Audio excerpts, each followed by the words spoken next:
And with that, we are live for session 0 of the Convergence.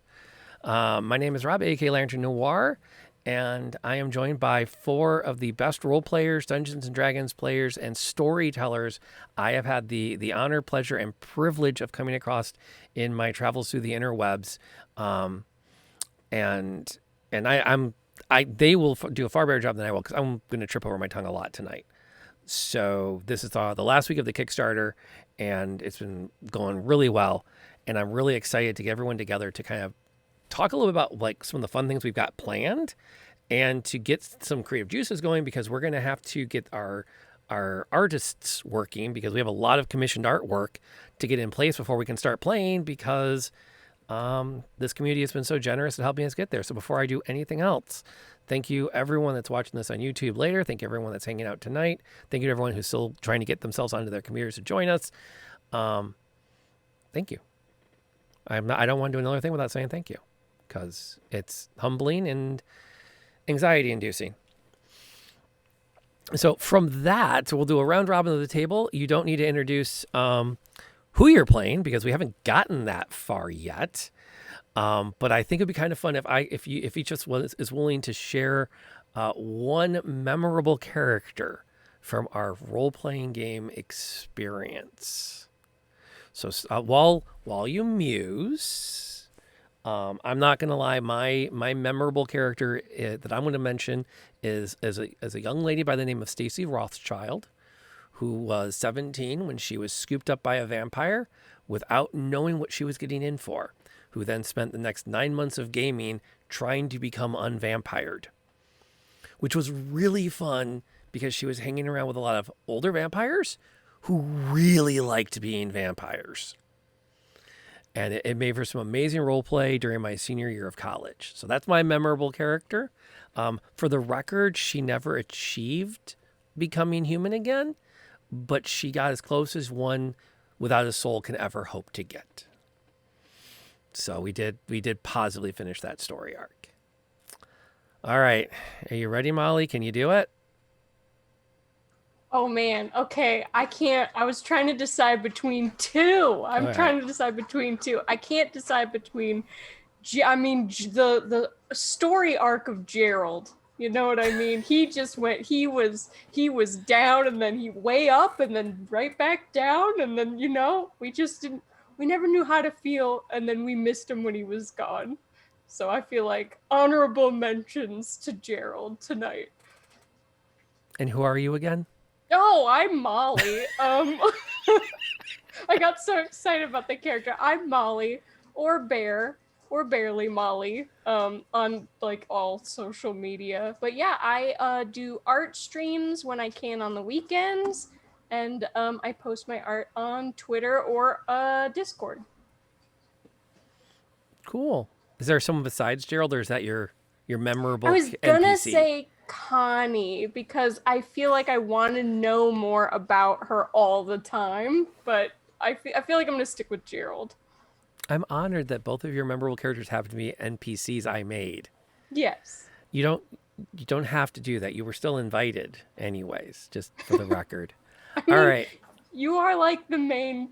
I've played more games with you than anyone else now, so... I disbelieve. All right, Pond. Tell us who you are, and let's talk about old favorite characters. Hi everyone, I'm That Other Pond. You can find me on That Other Pond on the social medias and Twitch. I stream on Mondays, Fridays, and Sundays, and I run a D&D campaign on Sundays over at my channel. For memorable characters, I actually was remembering an NPC I once had in a campaign. Her name was Lexa. That she was basically Ariana Grande. Like, I made her Ariana Grande just so the rest of the party just wanted to worship her. But her biggest fan was actually her half brother, that he didn't know he was related to her at all. So that was a really fun time. Cool. Swing it down to Tiffany. Hi, I'm Tiffany, or TS on the stream today, I guess. My favorite character is actually, we gave a group we had been gaming with a bunch the challenge of you had to come up with a character that was totally opposite of anything you've ever played. And it was for a Scion game when Scion first came out. And her name was Lillian, and she was a Scion of Playlock. And she was a healer, but nobody trusted her because she was super creepy. Super creepy. Like, she could heal you, but she could also suck the life energy out of you. So you didn't want to get on her bad side. So she was a lot of fun, though. Those are some of the best characters. Oh, the best line with her was, you'd say, do you need healing? And they'd be like, down to nothing. And they'd be like, no, I'm good. I'm just going to put a Band-Aid on it. Thanks. Just don't come near me. And then last but not least, the amazing Nightlight Knight. Hello, I am Nightlight Knight, or NLK, just because Nightlight Knight is a mouthful. And I'm trying to think of, so I am relatively new to Dungeons and Dragons. I've only been in like a couple campaigns, a lot of one-shots. And so I think probably one of my favorite characters that I've played was named Maureen. And she was a halfling bard with who was basically in charge of an MLM. And she talked like this, and she would get messages throughout the entire one shot from her little pyramid scheme members, asking her questions about, stock of stuff. And so there's a lot of chaos with it, but had a really good time with her. So cool. And those are can be really fun characters to play with. My wife actually wrote, but never had a chance to play at a vampire game, a Malkavian whose mental dementia was everything had to be in her day planner.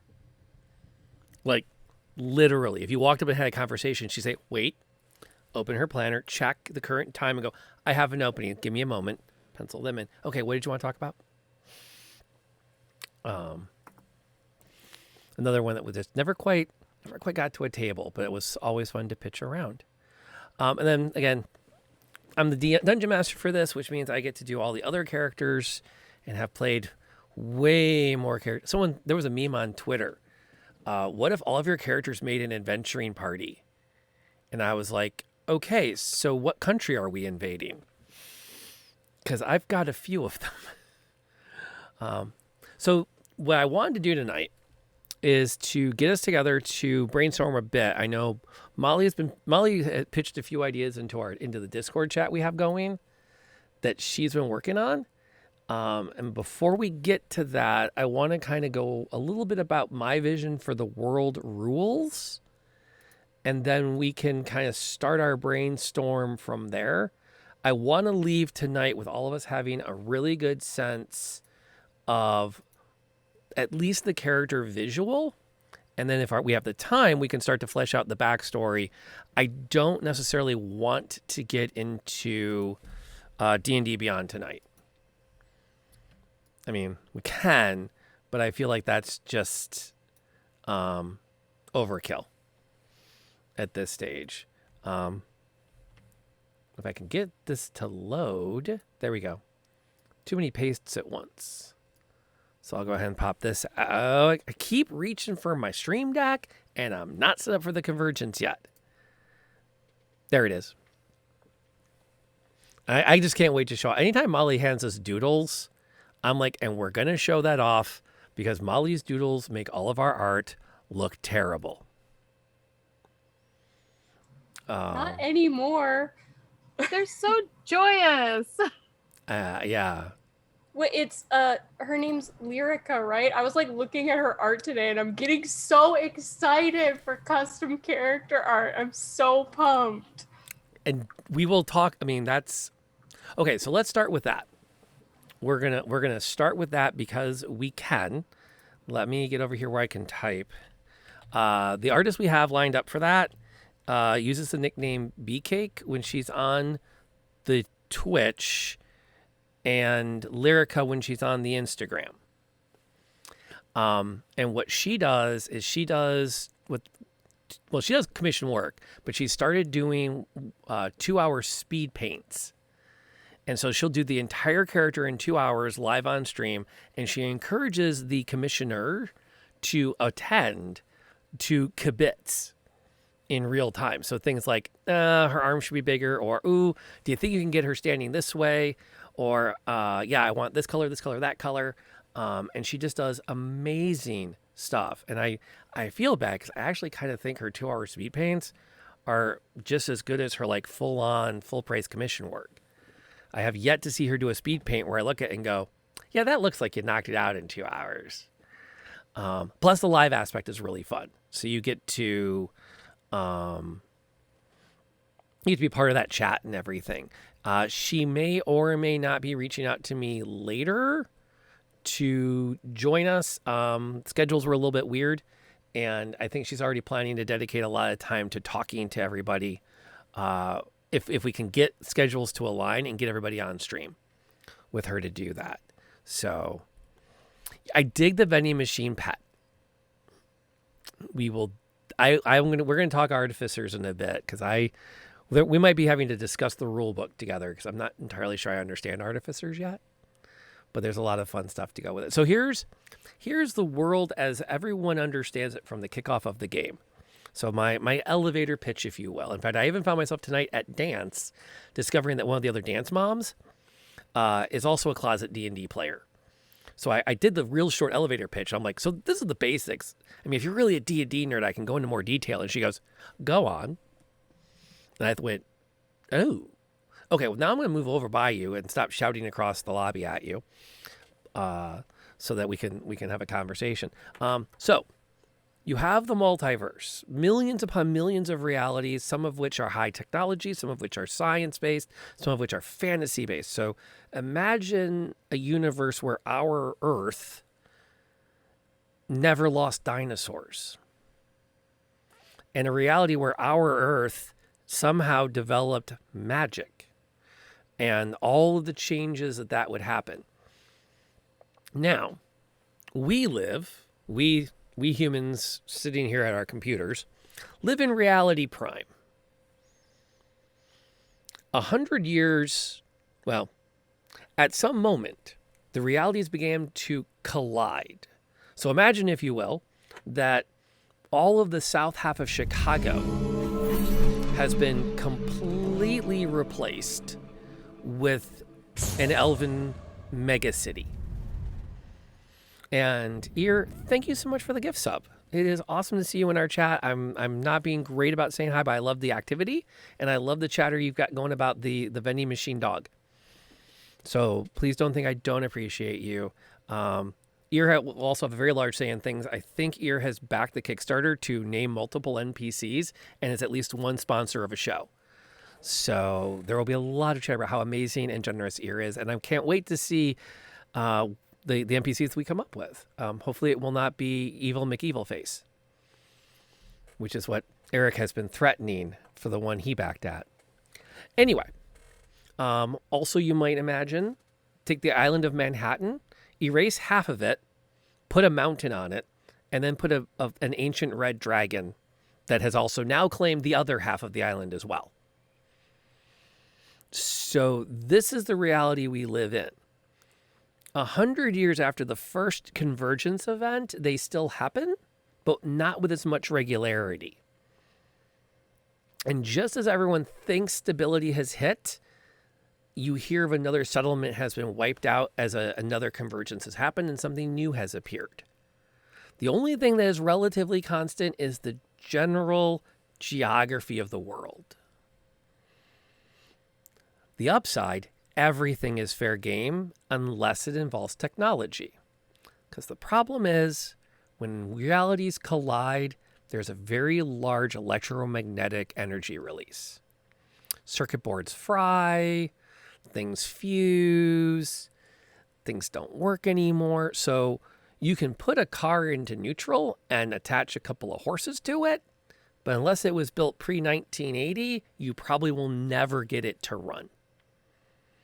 Which, don't ask how many computer chips are in your car. It's a lot. Your car probably has more processing power than the computer you're sitting at. As scary as that is. And I can't wait to see the idea, by the way, Ear. And that's kind of like where I started working on. I actually started working on the Convergence as a novel. I got 3 chapters in and then got distracted by a different shiny thing. But that was my initial conception. The other gambit I will throw out there is I sat down with how do I make a villain that truly sounds like a hero? And is truly a hero in their own mind. And that is part of where the narrative arc came from. Because I do believe every good villain, every person, sociopaths aside, see themselves as the hero of their story. And as a hero, they believe, again, sociopaths aside, they believe they are doing the right thing all the time. Very, very, very few people ever go, I'm going to do evil today. And so as a result, I really wanted a villain that you could look at and go, yeah, that's messed up, man. I see where they're coming from, but it's still messed up. And then I really want the game I really like my big themes. And when I talked to our musician, I said, I want a theme that evokes courage, survival, and heroism. Because I want that. This is going to be, I want it to be gritty. I want there to be moments where you're like, Twitter, for people who want to be evil today. Okay, that's legit. Yeah. Although I got some Facebook groups that will give Twitter a run for their money. I'm just going to type in your local community and then put parent group. That's some fun stuff. I like to think of it as a Mad Max game, but I don't want anyone to feel like you're playing an anti-hero, necessarily an anti-hero or someone who's on the shade. I want you to be the people who are saving the world or trying to save the world, or at least surviving enough to become a hero someday, maybe. Because there's always room for heroes. And that's kind of where I'm at with the world. I'm curious. We got talking earlier, and some of you were saying you had some questions as you were kind of figuring out where you wanted to go. Where are we at with that?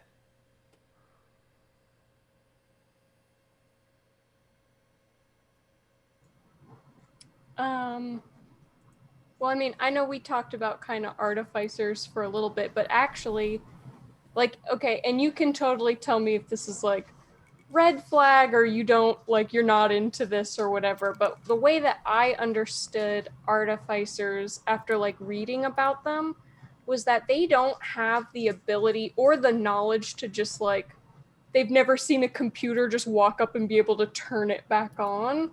It says that they're like innate magic users and they're able to build things and then by using arcane power give it like a heartbeat, like bring it to life basically. So they're not like, she couldn't use a cell phone or like make a cell tower or anything like that, but it would be more so like finding all this lost kind of junk and pushing it together and then giving it life basically is what they do, or like repurposing it.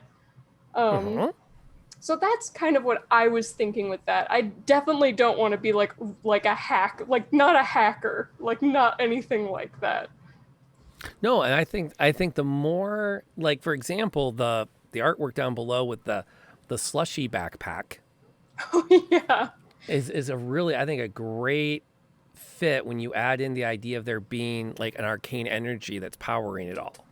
Yeah, so artificers, all of their stuff is powered by arcane. They are like almost spellcasters first who just enjoy tinkering. So that's kind of where it comes from, which I thought would be really fun in this world. Like a character or a creature or a person who's not from Earth, who gets transported to Earth and then is just like, oh, look at all this shiny new stuff I can build things with.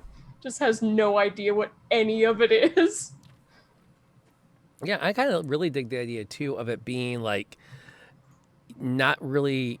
We all get the joke of what it's supposed to do, and your artificer doesn't know, so they've completely repurposed it to some other end.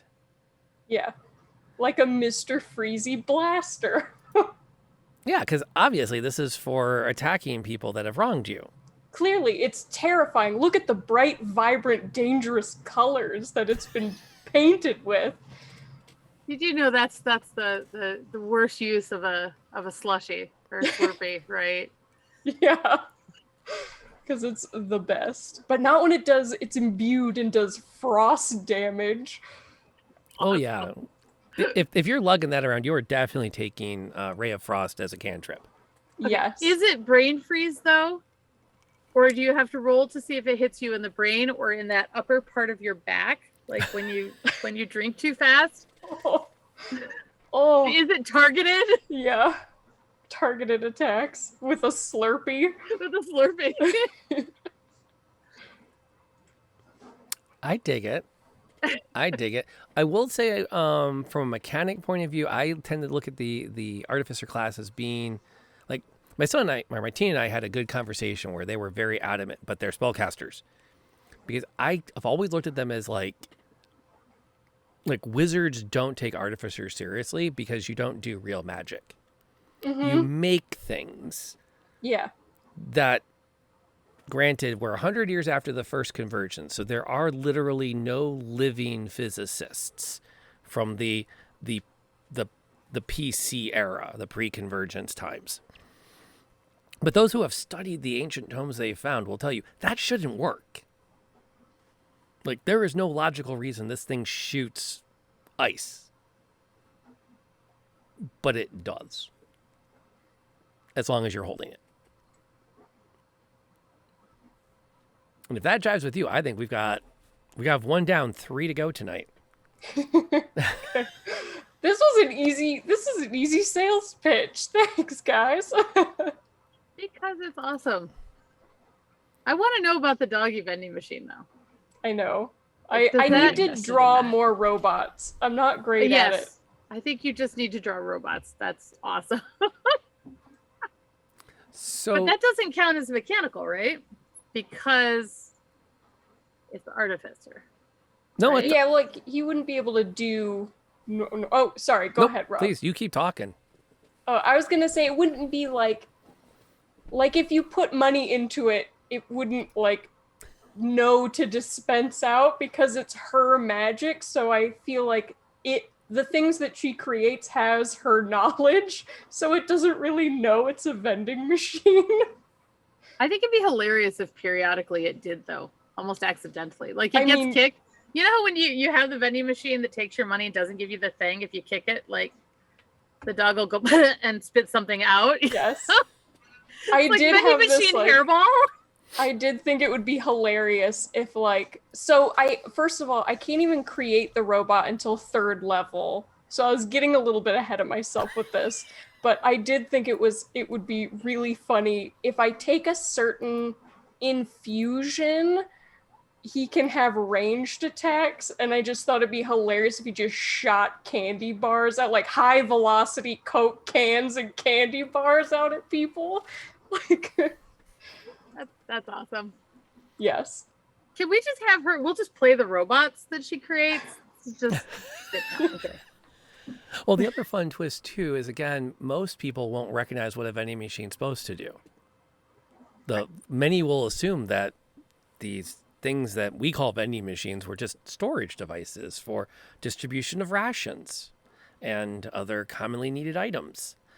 People who are perhaps in Japan and have stumbled on the ruins of a mall might have a different opinion of what vending machines were for, but that's neither here nor there, based on what they have access to. So that adds more layers of that kind of, not only do you have your idea of what it was for, but everyone you come across, it goes, you've animated an ancient artifact?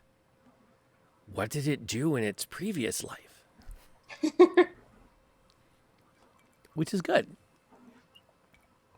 The correct answer is anything it wanted to. Quite possibly.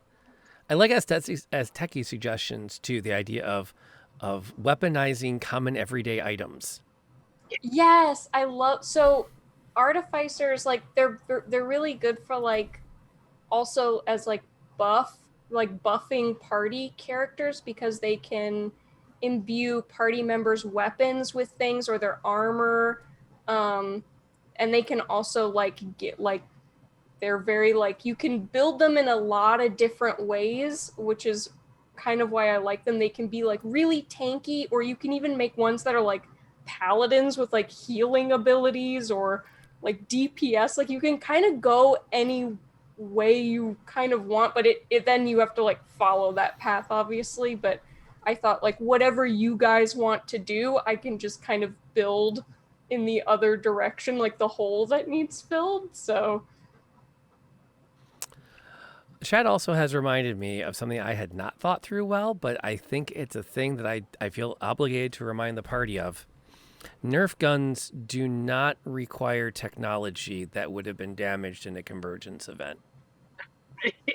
They operate entirely off air. Like that and, things you can make out of connects, like catapults. Yeah. I will admit I have no idea what I want to do. But the idea of an artificer using a Nerf gun that shoots like poison vials or something, or mini alchemist fire things. I love it so much. The challenge is, Molly, if we're going to do this, I expect you to go all in on the cool. Oh yeah. And all of your spell descriptions have to be what gadget you whip out. Okay. 1000%. Like Okay. all the spells are gonna be attached to like goofy gadgets, basically.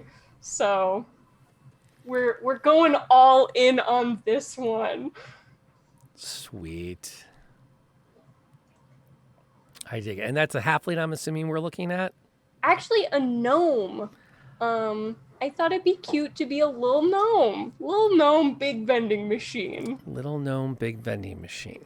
I was a 7-foot furbog. I gotta go in the other direction now. We gotta get small. You gotta hit your average. Yeah. I want a character that attacks exclusively with modified children's toys.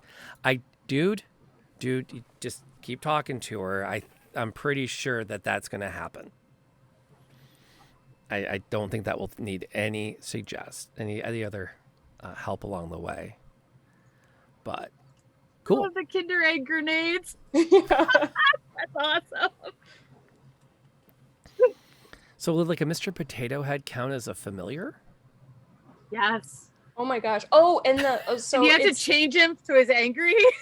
Well, so it like I said, it's not till 3rd level that you get like the companion, but the thing that I really like about the companions too is that during a short or long rest, you can dismantle them and create a new one. Like in any shape. They still have the same stats. Like you can't have like a flying speed or anything like that. So don't worry about that. We're not making BMO out here and flying around. So I kind of really like the vending machine. It's like a giant fridge walking around with you. It's awesome. Okay, so was anyone on the fence so about cute. maybe playing a stealth class? Because I think we just officially nuked that plan for the party. Well, I was thinking about doing something based on like a free runner. Go on. I didn't get much farther than that. Well, I want to play a human because I think, if I admit I went through various things of trying to figure out what we were looking for character-wise, but I think since we're a human world, I think it'd be interesting to play a human that's still like trying to deal with the convergences happening. And I thought free running might be fun because it's something cool. There's no tech. It kind of it could go into like a ranger type. And I really haven't gotten any farther than that. And frankly, I came up with that after seeing the Gnome Artificer artwork. I'm like, oh, yeah, I want to do something totally different. All right, that's fair. I really have no idea. Because I think originally I was thinking that the convergence had just happened for the first time we were first talking about. So I'm like, it's like a high school sports person that's like, how do you deal with there isn't a school anymore? What do you do? You know. But we talked about it, and that's not quite what we're doing. So yeah, I was thinking more in terms of that. Like, that would be a game I would happily play in. Let me but put that's not it this that game. way. That'd be a different game. Yeah, because what I really was hoping for is to take advantage of the familiar but not. So like the shopping mall that is now a ruins that is inhabited by a young dragon and a cult of kobolds. I just want to figure out some way to have a dinosaur familiar. Like,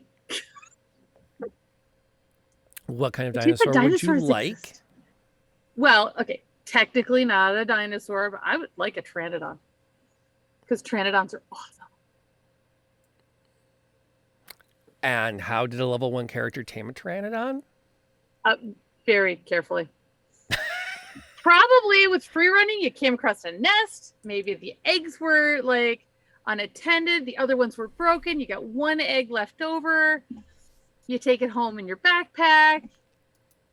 Because it could just be a big bird. You hatch it. Maybe you grow it for a little bit and eat it. I don't know. Maybe it's a pet like a chicken that's gone wrong. Yeah. And then, eventually it hatches and then it's just too cute. You can't get rid of it. I fully support this idea. Well, it's good too, because then when they're learning to fly, I'm running along buildings and trying to kind of stay with them. So I see what you're putting down. I'm digging with it. Yeah, this is a go. I can do this. Is there a reason I should say no? Nope. I just didn't think it'd be that easy. I'm just throwing some notes on here while we're talking. Oh, good, because I'm trying to remember how to put stuff on Jamboard. It's the bottom one above the laser pointer is the text box one. But if you have ideas for what you want to add in as like concept art, that's not a terrible idea either. To help flesh it out. Cool. As we're going. Now, here's a question I have. So you're human and you are from Earth Prime. Your family line. I think that would be kind of cool. How much is the family still talking about the good old days? All right, it's about 100 years. Mm-hmm. I think there are still family stories, but they've gotten really strange. If you go back and find any like documented history, it's very much through the lens of interpretation. I have to kind of figure out what stories they come up with, because that could be kind of fun. But I think they totally still talk about it. I mean, this is the ultimate flood of 86. Was it bad? Oh, it wasn't like Convergence of 100 years ago. No, that one was bad. Convergence of 1950. Oh, that was bad. But yeah, nothing like that first one. So you have some work then. I have some work. Because we're going to need to figure out, and maybe we'll knock some out tonight. We can maybe brainstorm some fun. We can help you brainstorm some fun family mythology. Yeah. Because if you think the family's still telling stories, there's a good chance that things like what they did for a living, and the more useless, the more fun it will be.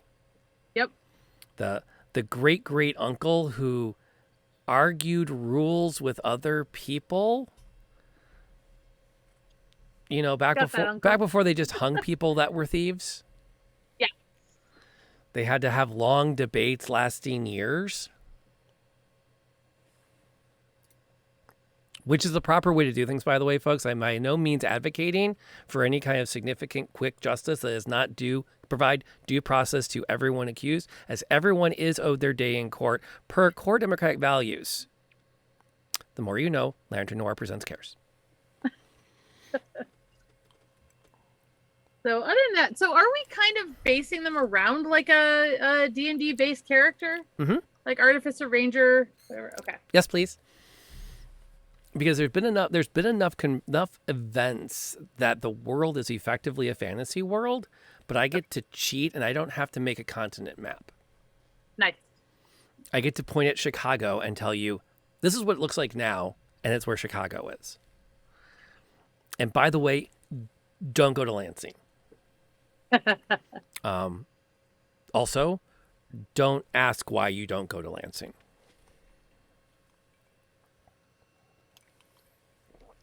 So, and I actually do kind of, because I know the geography, and this will give Tiffany a slight edge, I am kind of thinking about planting you right smack dab in the land between lakes.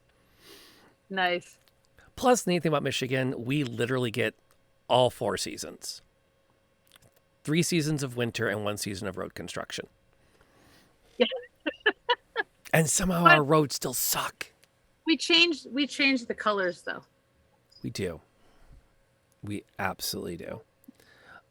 So we've got 2 works in we have 1 fairly fleshed, 1 fleshing the not so Great Lakes. Inland seas. We'll call them something. What more can I talk about in this world that will help spark your imagination, or is something starting to find traction?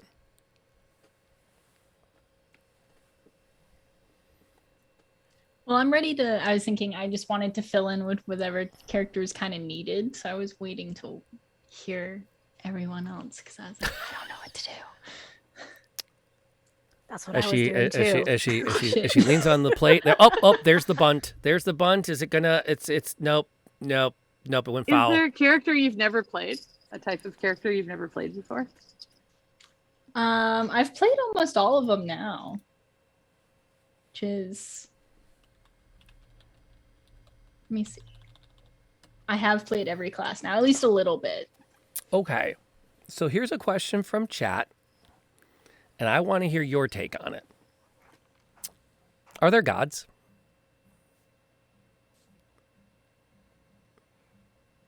There are always gods. There will always be a religion that sprouts up.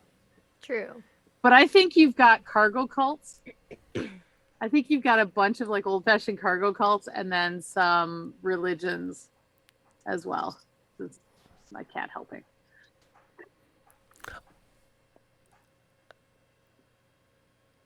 Well, good to have you here. Maceo in the chat, by the way, has been a part of our Kickstarter support as well. They are, I think they said they're driving home listening. So get your eyes back on the road. But I think kind of the funny question with that is, and I don't have an answer, so I'm open to whatever y'all think. If you're in a universe, say Dragonlance, where we know there are active gods, and literally they walk around. If you've read the Dragonlance novels, they have coffee at some point in the books.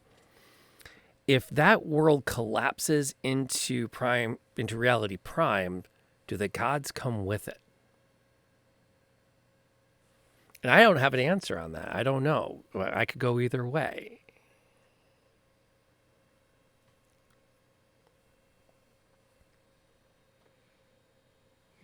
I do love the idea of like big billboards that were like big, modeling like products and stuff like that. And they're like, oh, this must have been a great lord, or like. Yeah, is there like people who believe in gods that like they thought were from like Earth Prime hundreds and hundreds of years ago, but it's just like, yeah, a movie poster or something like. I think That'd be awesome. That makes sense. I also think that since we're 100 years down the road, there will still be a lot of old faith. I think you will still have a lot of people who are traditionally Catholic or Christian. I don't know, but Catholicism might survive unless the Vatican gets like hit with a convergence event, and that might kind of shake Catholics up. But you would still have Christianity. You would still have Judaism. I don't think you could possibly remove the Hindu religion, because there's just so many people who practice it. You'd have to complete. I mean, it was, and I knowing my parents and how hard they have been fighting to keep me going back to church every week. I don't think it's 100 years enough for that tradition to die. Now, I tend to fall into the category that faith is based on the strength of the believers. I got that a lot from when I played and ran the White Wolf games. So it wasn't necessarily in the mechanics for the game. People with true faith could perform miracles because their faith was strong enough to bend reality to make the miracle happen. So maybe that might be part of how divine magic works. If enough people all believe that Nicolas Cage is a god, eventually calling upon Nicolas Cage to banish the undead will start to work. And that is now officially canon. Just so you all know. I don't know what they call it yet, but that's, at some point, that's a thing. Because, yeah, I was thinking of possibly doing something like a cleric or something like that. I've played a lot of clerics because, similar to Pond, that's kind of what I end up with the cleric, because I'm like, we're just going to die because there's nobody to help us. But with this idea of having like, I'm not sure about like race or anything like that, but coming to this world and kind of the same thing.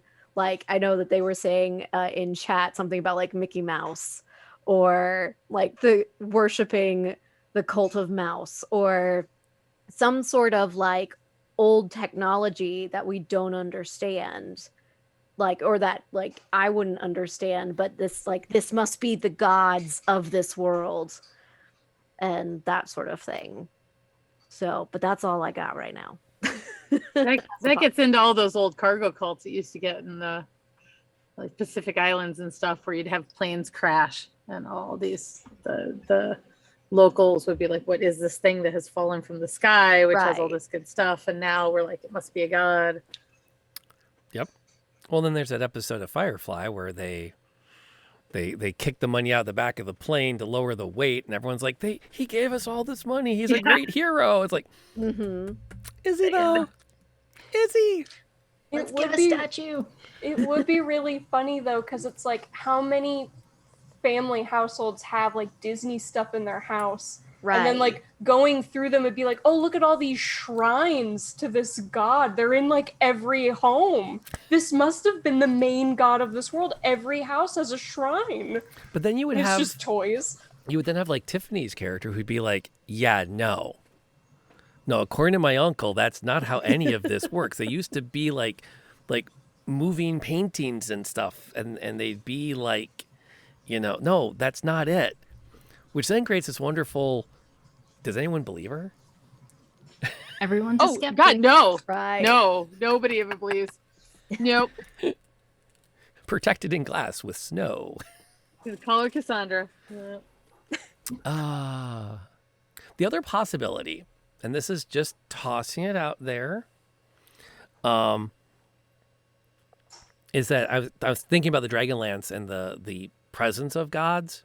It would also be entirely possible to have a cleric of a god that got pulled through a convergence event. So like there's maybe a couple thousand people from that universe survived. So there's the god and about 5 clerics. And that's it. I mean, the upside, you never have to wait in line to talk to the god. Like, you have a direct line with every prayer. It's like, she doesn't have much else to do because she currently has no followers.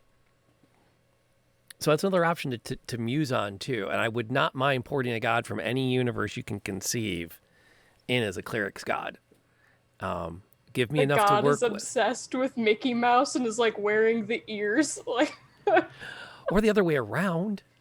Okay, True. how is this mouse so prolific? Why aren't you converting more people to me? That one that just came in the Convergence last week, she has 8 priests. There's still only 4 of you. Can't you, like, take an acolyte or something? What about that gnome? She looks smart. Get her on board. Suddenly, Fantasia's Sorcerer Apprentice takes on like a whole new meaning in this universe. It's got the mouse. It's got creating new acolytes. They cuts up the broom. Totally worked. Then you find out there's just an artificer at the bottom of it, creating new followers to get the god to shut up and leave him alone. I just need my lunch break. yeah, creating animatronic versions of the god. Like, Yeah.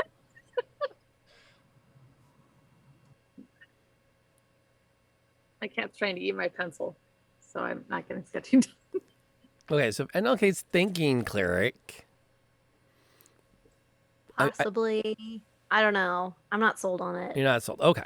Darn. I'm like, so that I mean, I'm that steers definitely us. leaning. I'm like leaning in that way, but I also just like to hit things. So I have always wanted to play a forge cleric, which is really interesting because then you can use things like burning hands and stuff like that. And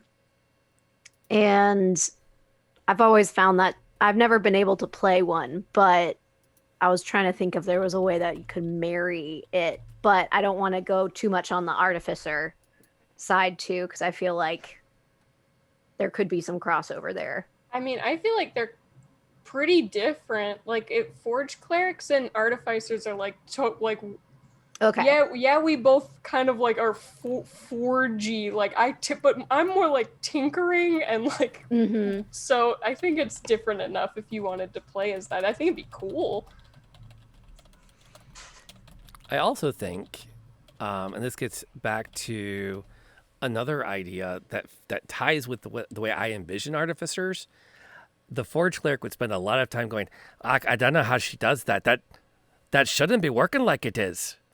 Like she's got the doohickey attached to the sprocket, and that should be turning the thingamabob, but it's not. And that's not how this works.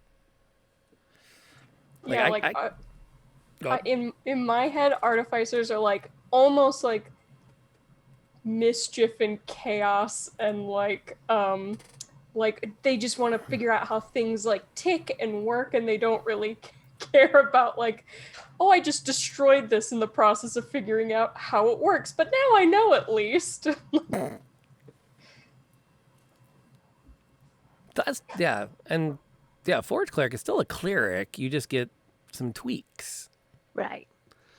We're back to imbuing magic into weapons. So that's the double bang there.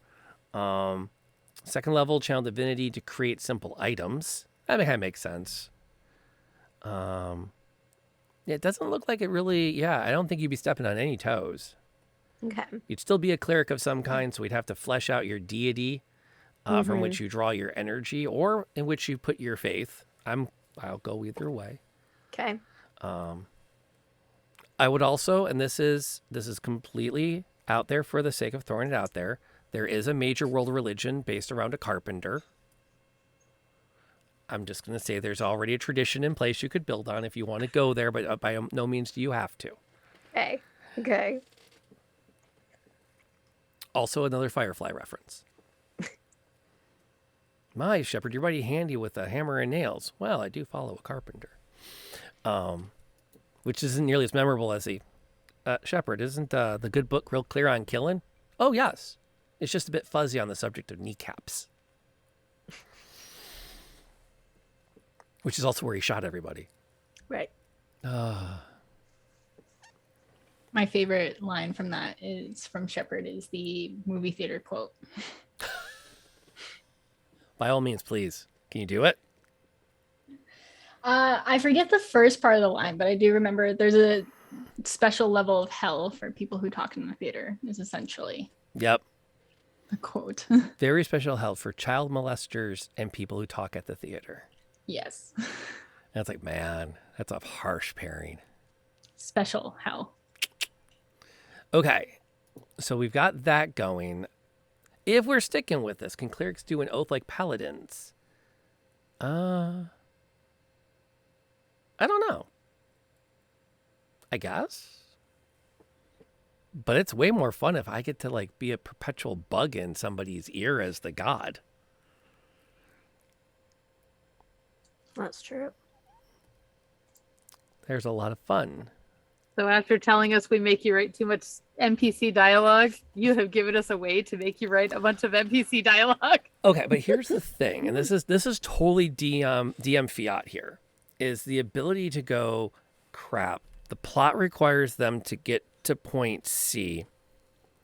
They're still at point A, and somewhere all four of them think they want to go to point Q. Gods are great ways to get the party back on track.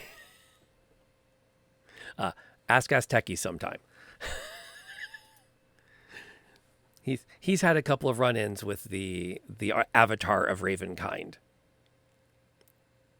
whom oddly I never referred to as a god. Harry Potter world. Sure. Although I kind of feel like that already, I mean, fantasy worlds already kind of fit that mold. I was thinking of them actually stumbling upon Harry Potter World in Universal Studios and being like, what is this? This must have been a convergence that came. Like they think it's like not of this world.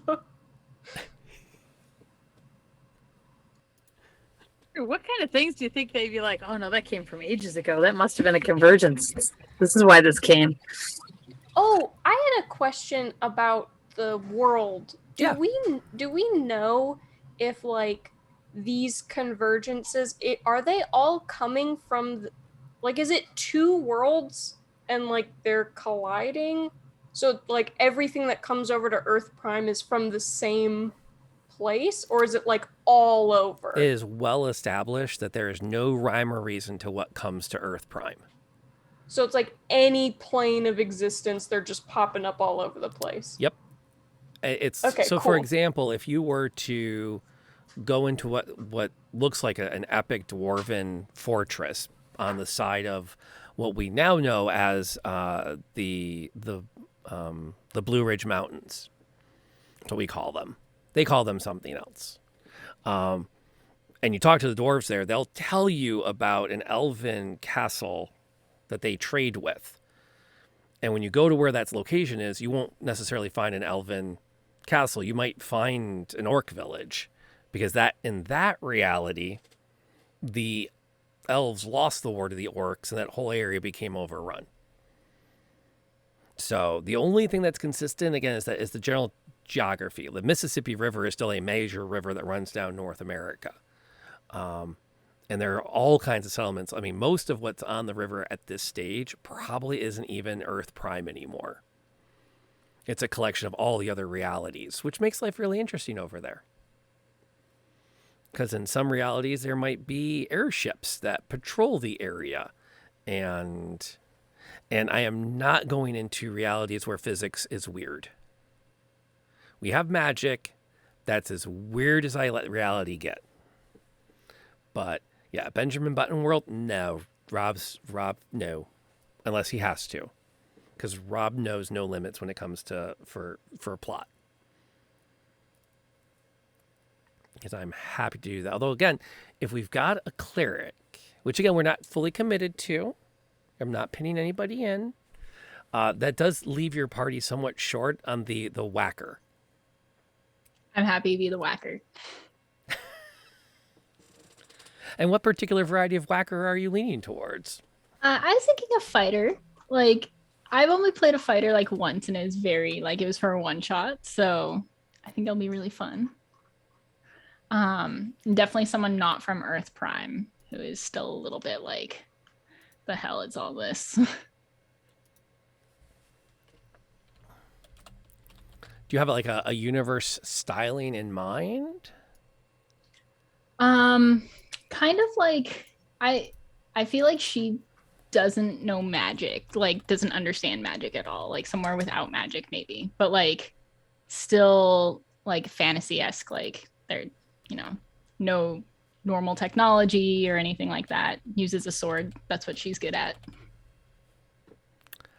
I dig it. So almost like a Conan type character. Not Conan literally, but a Conan universe. Right. Where magic is just not a thing. Right.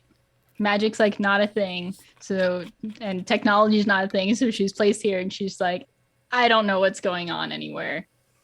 I have a horse and a sword and I'm really tall. That's all I got. I will make a note. Also,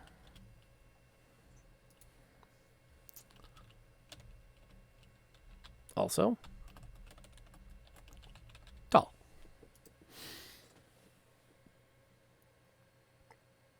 All right. I dig that. A time when Amazon women ruled the world. Yes. She can be from Themyscira. It's fine. They're, I I think was about to it'd be say, more- can we bring that back? Can we bring that back though?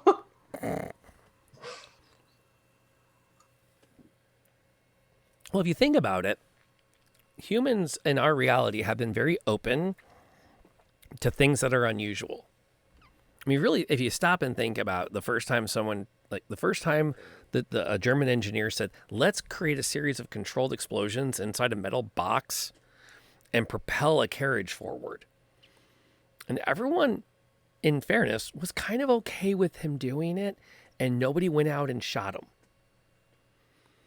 So if we had a universe where every time someone started to make any kind of a major technological advancement, they found themselves stoned for witchcraft, you could really stifle scientific exploration. And it took a very long time for us to get where we are. If you could just stagnate the Middle East by about 100 years of development, we would literally still be living in what we now know as the 1600s. So just, some perspective on history and some technology there. So yeah, that actually makes a lot of sense. You could even it would almost feel like a time traveler when you came over. You might even have a pistol or something. Of course, you probably don't know how to make gunpowder. Probably not. But the Forge Cleric might. It's all right. I'll just fill it with slushy. It's fine. These two are gonna be like, which one do you want? No judgment, but you have to pick which one's better. Right. I dig it. All right, we've got some stuff going. Let me look at my notes as to what we're doing tonight. See how we're doing. Character concept, brainstorm, check. We're through it. Now comes the other hard part. I'd like to start looking at some backstory, because one of the things I would like to take out of tonight, here's what I have. I have the major story arc. I kind of have the party will go to A and then eventually go to B, end up at C, do the thing, go to D, go back to C, and that's the season. What I want to do is I want to do all the other stuff with this group, because unless I'm wrong, Molly will tell me I'm crazy here. We were running Candlekeep, and I was running it straight out of the book, and it was fun. But one of the most fun adventures we had is when it was like, okay, let's deal with some backstory. Yeah, I feel like I've played with Tiff quite a few times, and Pond, you kind of get it too since we played together. I love that backstory. I love finding out about characters. I'm still not even sure Tiffany yet has forgiven me for forcing her character to murder her own brother. She's got some issues. I'm not gonna lie. She's got to reevaluate a little bit of stuff. I don't know if Jesse's ever forgiven me for what I did to her Right? character. No, I don't think she has. For the record, I was challenged to have everyone face their demons. And Jessie, who also plays in that game, her character's demons were the idea of ever having to settle down. So Molly and I conspired to put her character in a situation where she had the opportunity to settle down with the woman she had a very strong affection for. And all she had to do was murder somebody in cold blood to do it. Yeah, it was really bad. Oof. And Molly and I conspired so that I wouldn't have to role play a doppelganger. Molly was playing her own character's doppelganger for me, which was really fun. But like all great romance, yeah, it's just murder somebody and it's all good. Which I will also put out there, the more we can get people at a table and role playing, the more fun the game works out. Because I will also say, while Molly deserves an Oscar for that episode, I think there are honorable mentions for Tiffany for murdering her character choosing to murder her brother over her friend. And then the first runner-up is going to Nebula for doing an hour of Real Housewives of Barovia with me Sunday night. Because that was some seriously fun crap. And we're still processing that the Elven Wizard has a crush on the Paladin. Because after I think we're like, our group is somewhere in the vicinity of 40 sessions together. And this is the first we found out about it. So, but I would like some idea, though, of like what kind of fun story arcs each character would want to pursue. Where they see themselves going. What is it that they want or they fear or they are thinking would be like a good, like, if this could happen, they would feel they've accomplished something. Which is no guarantee they're going to get to do it, because that's no fun. But I want to be able to tease it. You know, go, hey, we could maybe do this thing.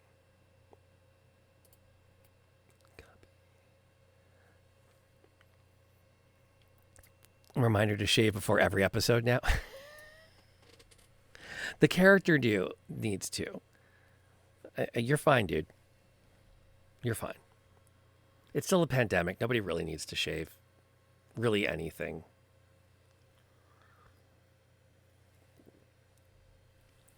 He says with sympathy for every woman that looked at the email saying we're going back to the office and went, oh, I have to again. Some sympathy there. I hear you. But, how are we, what thoughts have we on some more, because I don't want to rush into the backstory part, although maybe we could go to the questions, because that would be something that would help flesh the characters out too. I'm just shooting the Zoom link to our musician, because it might also give us, hang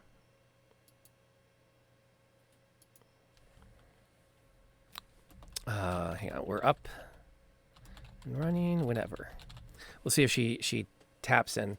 That might also give us a break from talking characters to talk about other things, to give your creative juices a little bit of time to flow. But I guess I'll ask you, do you want to keep brainstorming, or would you like me to go get the book of questions and we take some time to write each other's characters? I think we could throw in some questions and see if that helps with the brainstorming some more too. I'm totally good with that. Why don't we take a short stretch, refresh our waters? Perhaps I might shift to okay, I have a quick question for chat and the four of you. I was rushed. I got home from dance at 6:15, and I wanted to eat before I came down and make sure all of my tech was up. And my 9-year-old looks at me and says, Daddy, you just get down there. I'll pour your whiskey and bring it down in a few minutes. Am I winning or am I failing? You're winning. Yeah. Am I winning? Well, okay. So if you normally drink coffee and she said, I'll get your coffee, you go down and get it set up, would you consider that winning or failing? Well, that's totally winning. That's coffee. Yeah. So it's the same thing. It's just your drink of choice for that time of day. Your daughter knows and cares about you enough that she's helping you get on your thing in time. It's not 8 a.m. It's, this is acceptable. It's 5 o'clock somewhere. She's not sampling for you. No. No. In fact, every time she smelled it, she's like, I don't know how you drink that. Well, and then last night I poured myself a drink while we watched television. And she comes down and she looks and she sees me with my tumbler of whiskey. And she goes, I thought you weren't streaming tonight. Didn't you do your podcast? And I went, yes. And she says, then why do you have whiskey? Oh, that's funny. Oh, yeah. Yeah, she is totally down with that. And I appreciate that from Happy and Ear that apparently I am winning. I don't know. I've always kind of quietly judged the fact that I knew how to mix my grandmother's VO and water. Something before breakfast, small issue. Yeah, well, we all need a way to wake up. Let's not judge. Okay, I'm going to put up the BRB. It is preloaded with some clips of the channel, so you can see some of the other things we've done here. While we're gone, if you have not yet visited it, you probably want to hop over to the Kickstarter and check it out there. It's still open through Sunday. And I will also mention as part of that we've added in to the add-ons the ability to collaborate on more of the NPCs. So become more of a part of the show. If you've already backed one episode, I've added in room for people that want to back more than one. Have that option also through add-on, so you can modify your pledge. And then again, I just want to say, holy cow, thank you to the community for getting us all together. It's exciting, and I am so blessed to have these amazing players with me because there's so much creative energy at this table. I feel like I'm actually holding them all back. So we're gonna take a second for me to catch up to them, and we'll be back in a few minutes, and we're gonna answer some tough questions about characters.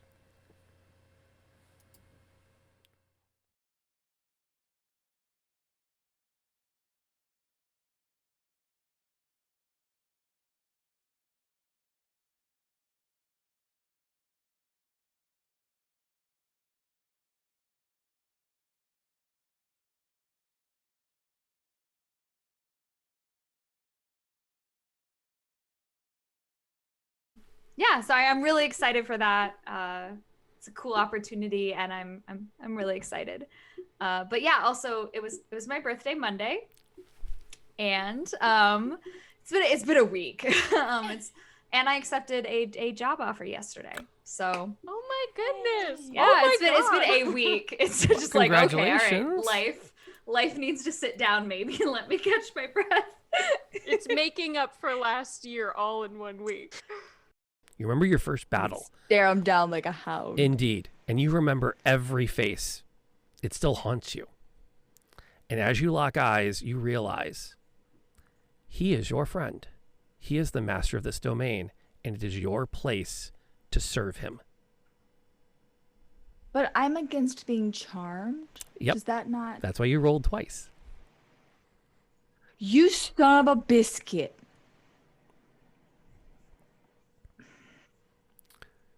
You call for the ambush, and your party has a chance to rush back into the room. Oh no. And then he turns to you. Captainess of my guards, dispatch them. Leaving the room was a great idea. Oh no! I told you we should have ran. We had a girl. We had to find one. It was good. As you seem to be doing really well with it. Ooh, nat 20s to Oh 25. my god! Jeez. Nice. Shattered it. Wow. Well, you can roll your damage. I don't 25. Because I got 3 6s. Holy cow! Oh my goodness. She just hulked out. Rage hard. Yeah, I think you should rage all the time. I think you I should like this never rage, not yeah. never This not be is raging. it. Well, There's I get where all our 2. good rolls were hiding. Yeah. Oh my gosh. That's why they were so bad earlier. We were saving up. But... Stop hitting my friends. Oop, wrong You know, way. damage books with that kind of attitude. Well played. Wow. You talking to me? Yeah, I don't know you. Who are you? someone who's trying to be polite. Maybe I'll reserve myself for now. She'll walk over to the chair. Just kind of be like, nice to meet you. My name's Robin. Tyrion, nice to meet you as well. So you couldn't get into the Candlekeep either? Look at my face. Most people don't let me into buildings. I mean, that's Like, why am I here? I legit have been screaming this entire time. So you know what? What is the health of You're everybody also right now? full health. You want to like come All right, back and join everyone's the battle? full health. Like, no, we're not. Hello and welcome back, everybody. I'm I'm popping in now, specifically, even though the players aren't back yet, they can hear me. But we took a short BRB to kind of to gear up. But I saw that while we were breaking, we got raided, and I absolutely felt obligated to get back ASAP. Because I raided during a break. Oh no, I've done that a few times too. Grace, welcome aboard. Thank you so much. Third tier, thank you for being on top of the shout out. For bringing I love it. bringing Grace in on all of that. That's amazing. Thank you so much for that. For those not familiar, my name is Rob, aka Lantern Noir, and in a moment I'm going to bring my players back out here.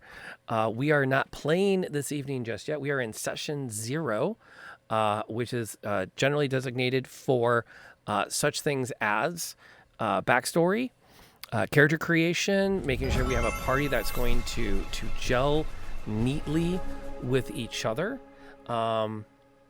Thank you, by the way, Cute, for the follow. We're glad to have you here. Kraken is currently hosting us, so thank you so much. Players are free to talk all they want. The audio's not coming through. Yes, it is. I missed that. I can, you know what I can do? I can do that. And now it won't if you want to chat among yourselves over me. Because I shouldn't have that turned on for this mode. I don't know why I do have it turned on for this mode, because it's just us. So thank you for that. And thank you so much, Kraken, for the host. This is a great group of players, and I'm just so thrilled to have them out here. But we're doing backstory building, world development. As much as I have a vision for the game, I don't actually have all the stuff yet. And I love the fact that I have players that are creative enough and courageous enough to say, well, what if this happens? And I get to get in there and say, yeah, let's go with that. And so far, I don't think I've said no to much of anything yet tonight. And a few people are shocked and amazed by that. So I think we don't have Tiffany yet, but I want to bring everybody back out onto the out from behind the screen and take their seats on stage with all of us.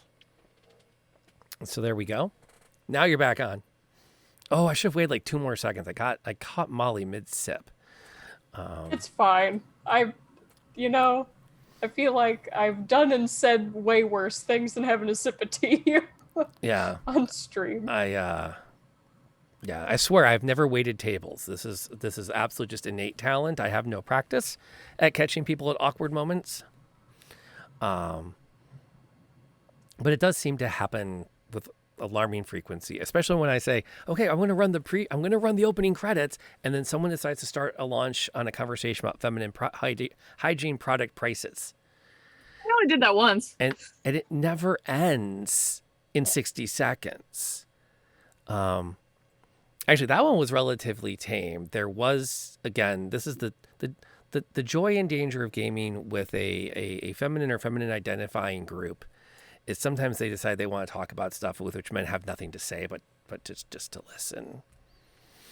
And sometimes they do it right through the opening 3 minutes of a stream, and you're just like, okay, this is what we're doing tonight. I'm cool with that. I am comfortable in my masculinity, and I will share the stage with them proudly. #ally. Oh, that is so much better. So welcome.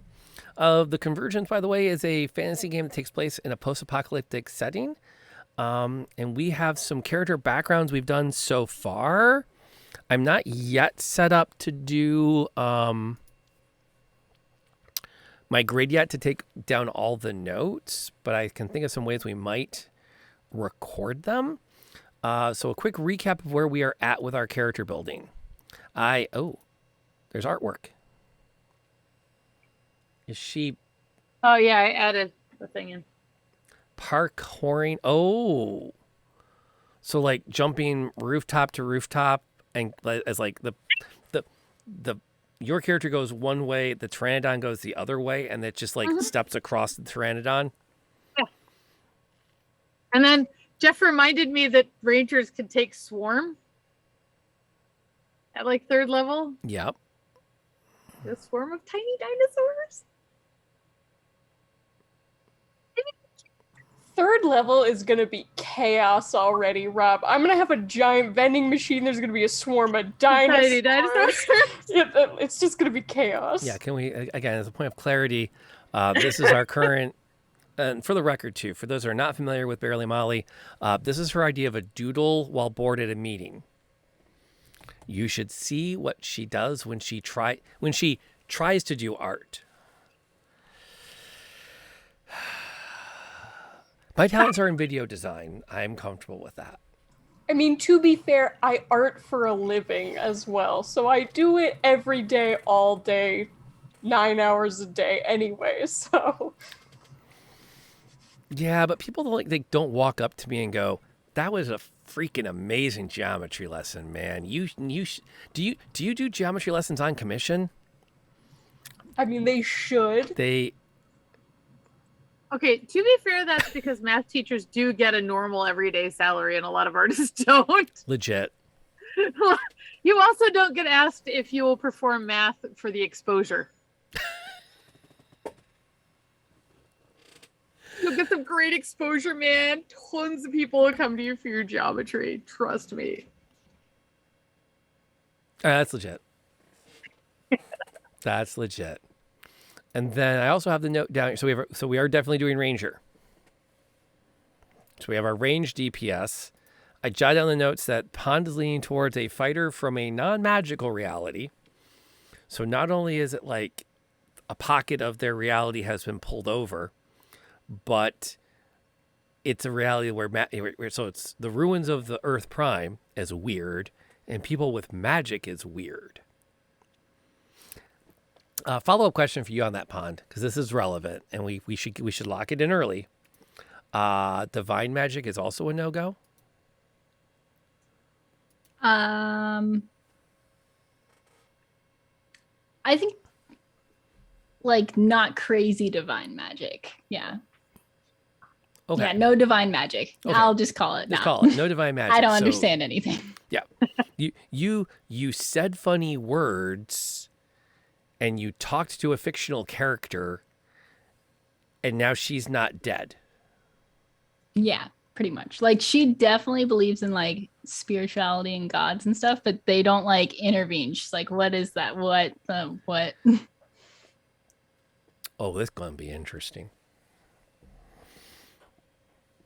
Okay, NLK, did we finalize the...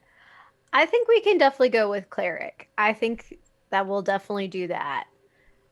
I'm looking through the different domains right now. The forge domain I think would be interesting, especially within the ruins of an Earth Prime. Like so much metal, but like metal that they may have never seen before.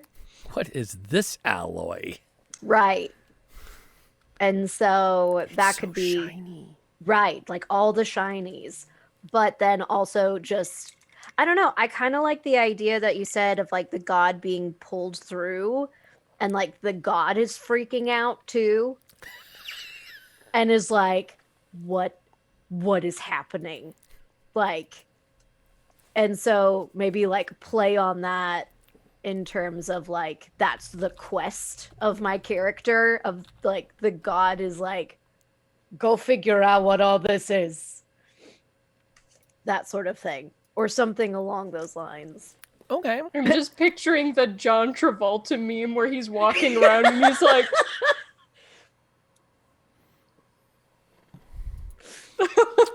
Okay. So, inspiration-wise, I've got a couple of ideas for that particular god. Perfect. I just have to give them some personality. And I like the idea of them trying to learn more. I think part of me is also thinking in lines of the best things that they can do to grow in power will be to reestablish followers. Okay. So that's, I think, going to be, I don't know if we want to role play in heavy evangelistic ways, but I think the idea of maybe establishing a church. Like, Okay. so here's me thinking out loud. I think putting you in a position to role play, I have to convert more people to my faith, might get awkward. Yeah. I But- feel like it would be awkward. Yeah. It makes sense. It's good storytelling. But I think it could be a little weird. But I think if the god is on board with you doing that by way of good works, good demonstrations, and establishing a holy building, like a proper church, then you don't have to be Okay. as in-your-face evangelistic. Could it be a church, but then also like having to, I don't know. I have like this idea of like they discover spray paint and then you start graffitiing the symbols of the gods everywhere. And that's what they have to do. I see no problem with this. Okay. Okay. I see no reason to say no. Wait, I'm so sorry. Is your god Banksy? I love that. I love it. That I'm would be all about it. awesome. I am so about this. Okay. Evangelizing. Okay, so that urban art is the method by which you are to evangelize. Yes. And Forge, the god of the Forge, We can change that if that doesn't fit. no. but- The holy symbol is a painting going through a shredder. God, that's so fun. That is such, I mean, say what you will, that is such a freaking long con. Let's call it what it is. For those who don't know the reference, the artist Banksy sold a painting at auction, and no one knew until after the gavel fell that it was rigged to shred itself at the end of the auction. And they are not. Amazing. Hmm? It was amazing. Yeah, well, because they don't have any actual like art you can buy. It's all urban art. So the idea that I own a Banksy really ran the price up, and the contracts for those auction houses are you buy it as is. So the guy bought a painting in a frame that was rigged to shred the painting, which Yeah. I don't know about you, but I would happily hang that shredded painting on my wall. Like, I'd even pay double what the guy paid for it to go, and I'm the guy that ended up with the shredded painting. Check it out, it's over here. I made that happen. Yeah, like the story attached to it now. It's not just the Banksy, it's the shredded Banksy. So anyway, I don't know. I kind of see the holy symbol as a god of the forge is going to be someone that's looking for industry. So they're going to want to see calls to action. I can't wait for the first time in game, and we are totally doing it in game. Your party stumbles across a Rosie the Riveter poster. Because I have a feeling your god might go, and that's my new shape. I don't know who that is, but I like her spirit. We can do that. That's cool. Oh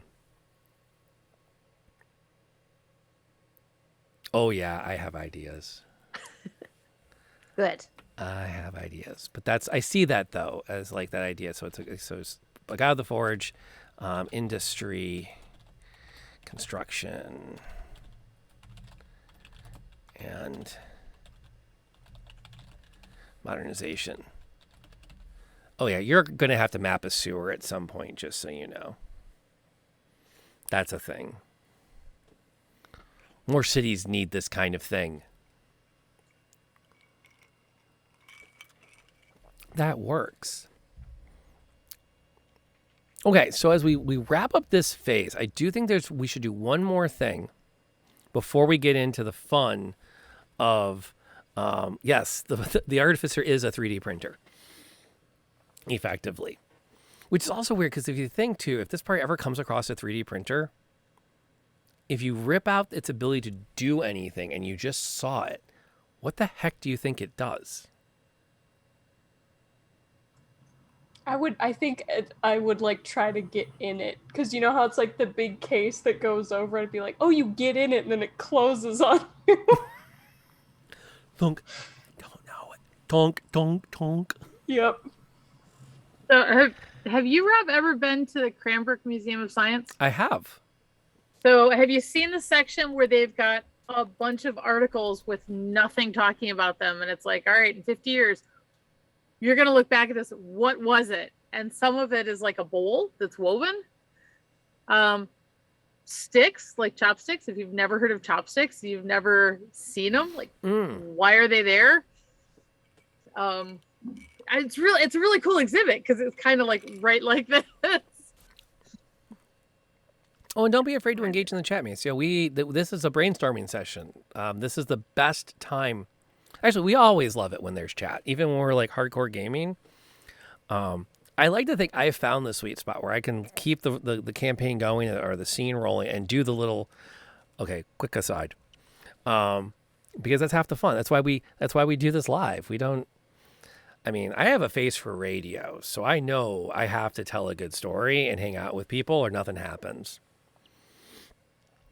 I'm lucky because all of these amazing people definitely don't need me to look amazing. So there's that. But what I would like to hear, though, going around, and I'll talk a bit once I pitch it to you so you have some time to think, something that this character we've brainstormed really remembers positively from wherever universe they came. One really big, heavy fact about the universe they brought in.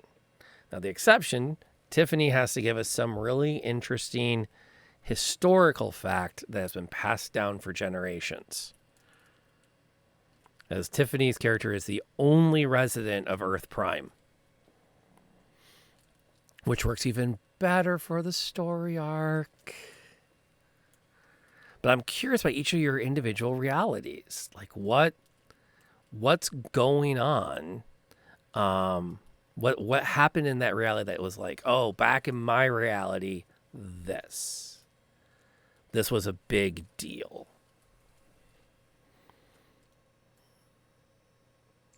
So I guess I do have a question about Earth Prime. Mm-hmm. So are things like, obviously we've been talking about like ruins and stuff like that.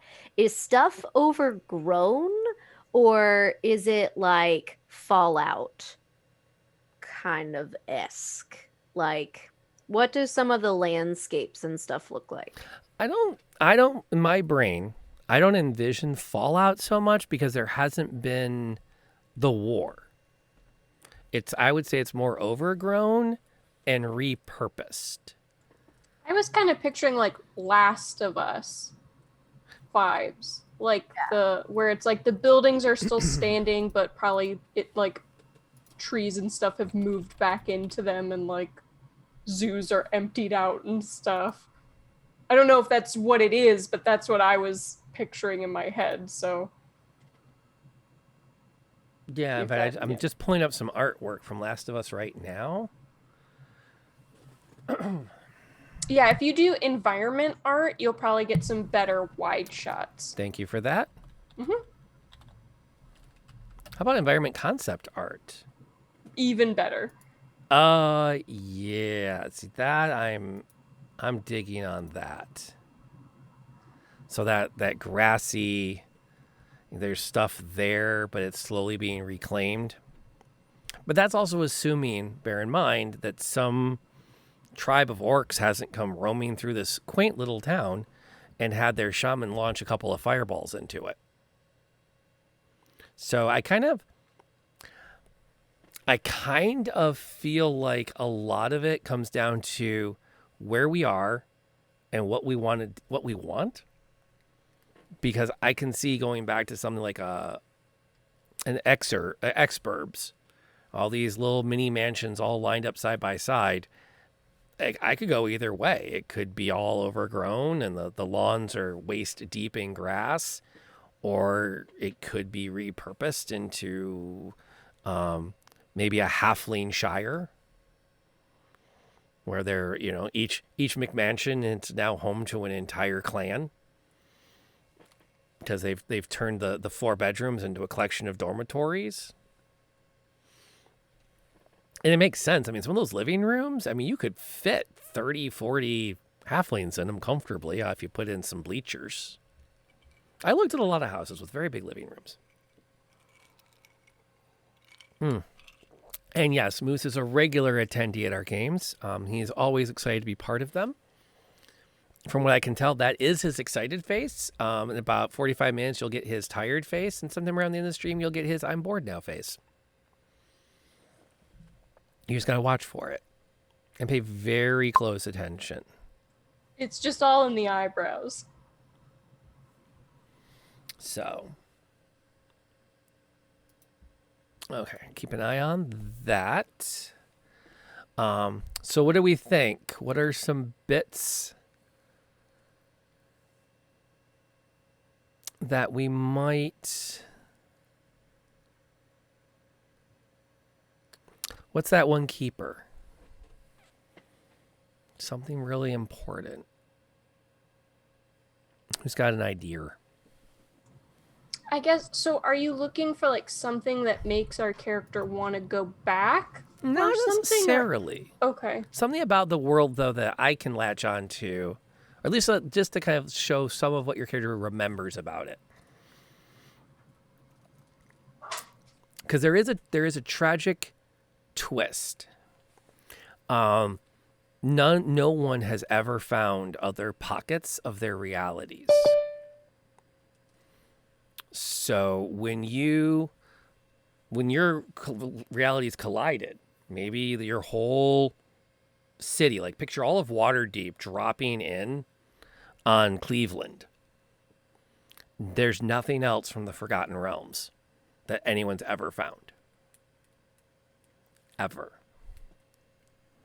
And that seems to be an established fact. And you all got a reprieve. Because I just had Vet tap in to the Zoom call, so I'm going to quickly throw up the BRB, rearrange to make room for her, and we're going to meet the musical artist that's doing our theme song, which I'm really geeked about because I'm hoping this will be kind of fun. And we'll pitch her some ideas. You can tell her, we've got your characters figured out. You can pitch your characters to her. And we can see where she's at and hear about some of her magical stories. So we're going to be back in just 2 seconds. I have to reset the frames, though, to fit her in. So we'll get her in here in just a second. I'll be right back with our musical guest. I don't think she's singing tonight. I can't do this. Words are hard. I'll be right back. Way. Yeah, that's kind of where I'm going. Like, do we think it's going to follow us? Yeah. I'm sure it will. Run it? Yeah, I was going to say, can we outrun it, or is it like something that's just going to follow us no matter where we go? I don't think we can outrun it. I mean, it's not going to come any closer for a bit. Yeah, I agree. I think we're going to have to fight it. We could take shelter in the smoldering ruins, right? I don't know if that's going to help. We don't know what's in the smoldering ruins. Well, it couldn't be any worse than this. Yes, it could! We could come across like another giant creature, and then we're fighting two at the same time. And then But it could be like Godzilla versus King Kong. So if we run into something even nastier, maybe it won't want to eat us. It'll go after the other thing because they're legends and they have to fight. That's how that works. No, or they team up against us. You've had a very fortunate life, haven't you? Why am I legit have been screaming this entire time. So you know what? What is the health of everybody You're also right now? full health. You want to like come All right, back and join everyone's the battle? full health. Like, no, we're not. The rest All of right. us are like highly injured. You're on Yeah, the we're outside all full hurting health. You pretty wanna, bad. like, The help out a jam little board bit? says that everybody's. Oh, refresh. Refresh Never mind. that. Yeah. Like, yeah. Ember's alive because I just healed for 12. Show us that 12 out of 41. You were were like literally farting seeing around full on the health outside of this the circle. entire Like, time, come weren't you, join Yansen? me. I'm full health. Y'all, Shadows I'm having a didn't picnic have a over spot on the jam on the thing, and I was just like, oh, I don't know. I think we broke the. Yeah, I think that we should just, you should be able to be who you want to be and not worry about the little stuff, Yeah.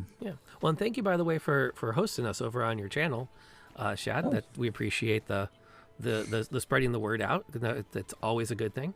I do think.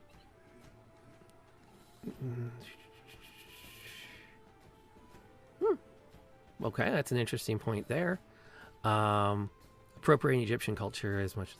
Yeah, there's something to be said there. I think though, when you say the game is escapism and not representation, I'm not sure how much I agree with you on that. And here's part of it. Not everybody, I think, has to come to an RPG to escape as much as they want to create. And sometimes, like, Grave can probably speak more to this than I can, but sometimes it's that exploring ourselves that can. So V squared is 3520. Let me get my phone unlocked. And then get it back into that calculator. Okay, now I can take the square root of it. So she's hitting that bale of hay at 60 feet per second. Now, a quick Google search will tell you, if I take that as the conversion, 1 feet. My guess button. Okay, as promised, we are back. Orby, welcome aboard in our chat. Thank you to everybody that hang out through that. We are joined by Vet, who I've labeled normally below our boxes. We put our character name and our class and the race of who we're playing. And so I've labeled Vet our human bard, because we managed to find each other through the website Fiverr, and I don't get any money from them. And so far I'm having some good and some bad with it, but this is one of the goods. Yes. She is signed on to be our composer for the opening theme music, because I am a huge nerd and I love having opening titles. Yes. And I really wanted to have custom music, so I wasn't just stealing music from somebody else and repurposing it, because that's not right. Artists deserve to be paid for their time. I've never watched someone go into a Kroger and say, "Hi, this is what I need this week. Will you please take this check for exposure?" Because that's what I got at my last gig. And until Kroger takes exposure in exchange for food, I want to support artists. Okay, cool.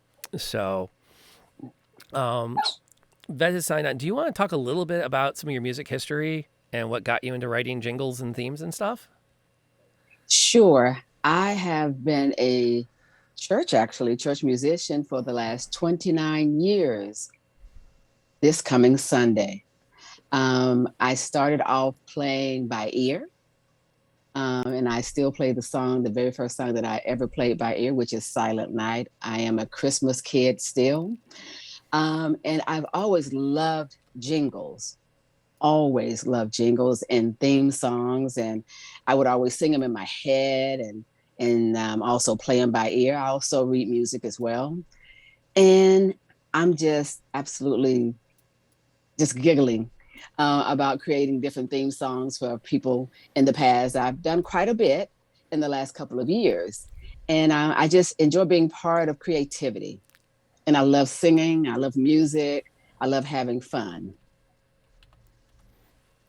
That is a vibe I definitely picked up on and really have enjoyed. And I will find a way to link to while we're talking, I'll go ahead and throw in the chat a link to your productions over on Fiverr, and I'll try to keep that handy. Okay. Because people should check this out. This is just amazing stuff.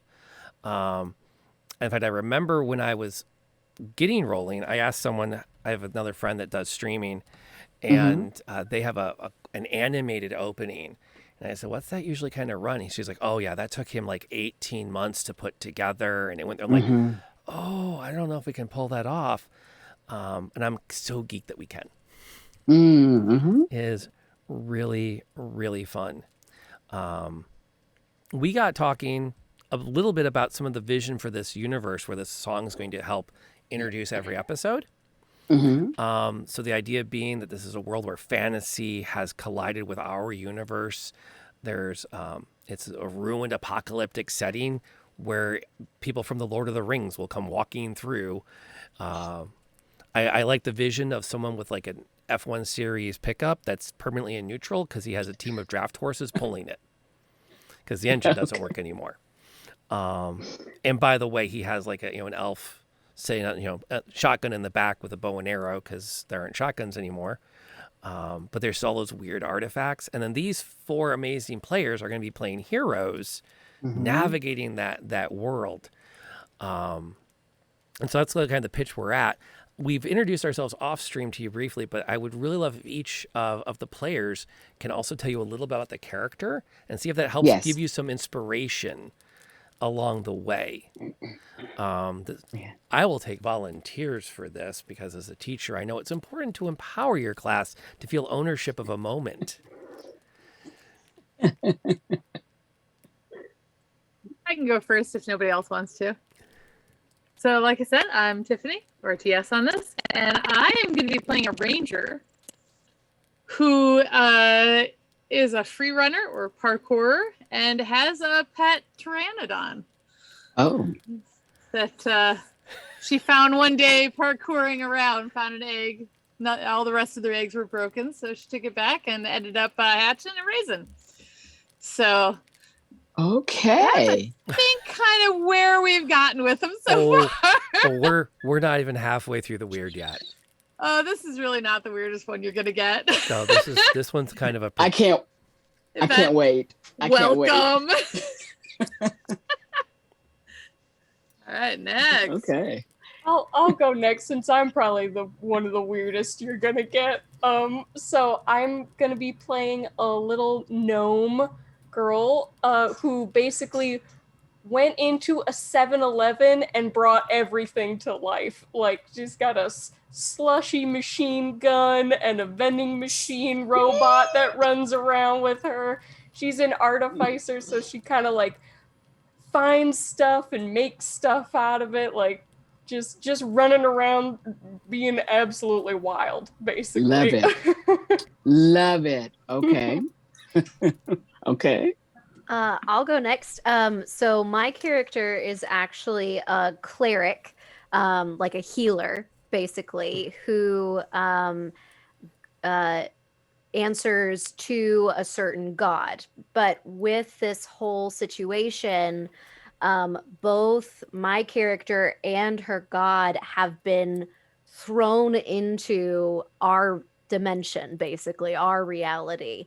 And so now not only is my character who they came from more of a nomadic like civilization. They were out in the desert. Symbolisms and symbols were very, very important to their culture. And so basically now the god has told her to try to in a way kind of evangelize, but to use graffiti and spray paint to draw the symbols of this god, trying to gain interest for this god. Okay. Okay. No pets? No pets, not yet. First one without one. We're still thinking. Okay. Give her time. Yeah, no pets, just a god. Just a god, yeah. I guess that's enough, huh? They'll keep you busy. And I did point out that the god that NLK's character follows is a god of the forges. And when we were discussing it earlier, I said, you don't need to make a new one. There already is a god that, first disciples were carpenters. You could just repurpose that. Yeah. But, okay, Pond, tell us about the character you've created. Yep. So I'm last. My character is from a world. She's basically from Themyscira. I'm totally taking that. And she is a fighter, a human fighter, and doesn't really know anything about magic or technology or anything of this world. Very much like a sword and shield type of person, and is dropped into this and very confused about everything for it. Okay. She might have a horse. Working on that. Okay. All right. Horse, maybe. Okay. And so when we were talking, one of the big themes we talked about this when we first sat down tonight, is that it's real easy to get wrapped up in the gritty bad, the grim dark. And while I like to think of this as being the universe is dark, there's always going to be that sense of things have been worn down with time. The earth has recaptured them. That these are still heroic, positive characters. They're ones that are going out of their way to make the world better. And that I would prefer, if given the choice between something that helps them or helps the universe, they will pick the path that benefits the most people, that makes things a little bit brighter in the darkness. And so I kind of picture the music as evoking that sense of this is going to be an adventure and it's going to be fun. It'll have some moments, but at the end of the day, these are heroes.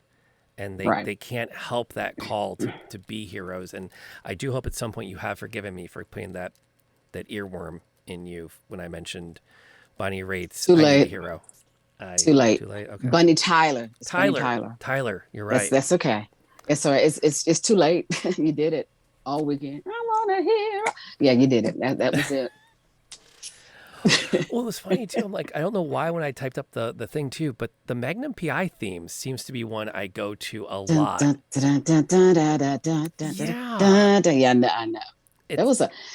Those 80s tunes. Well, to me, those 80s theme songs, they were, it was something that you just will always remember. Just like I did. So they were pretty hot, I think, more so than now. Shadow in chat mentions it sounds like an anime log horizon or long horizon. Because I'm curious now. But yeah, as you've been brainstorming, do you have something you either some stuff you've worked on before or something you might want to share tonight? Well, you said something a few minutes ago, brighter in darkness, and that really hit me. That really resonated with me just then. And I'm thinking, and I know you keep saying hero. Would Shiro be okay? Or not Shiro, Shiro? Or do you want to keep it as a hero? Don't ask me. Okay. I just paid the bills. These are the people that make the game happen. Okay. People, you like Shiro, or hero? I love Shiro. Love that idea.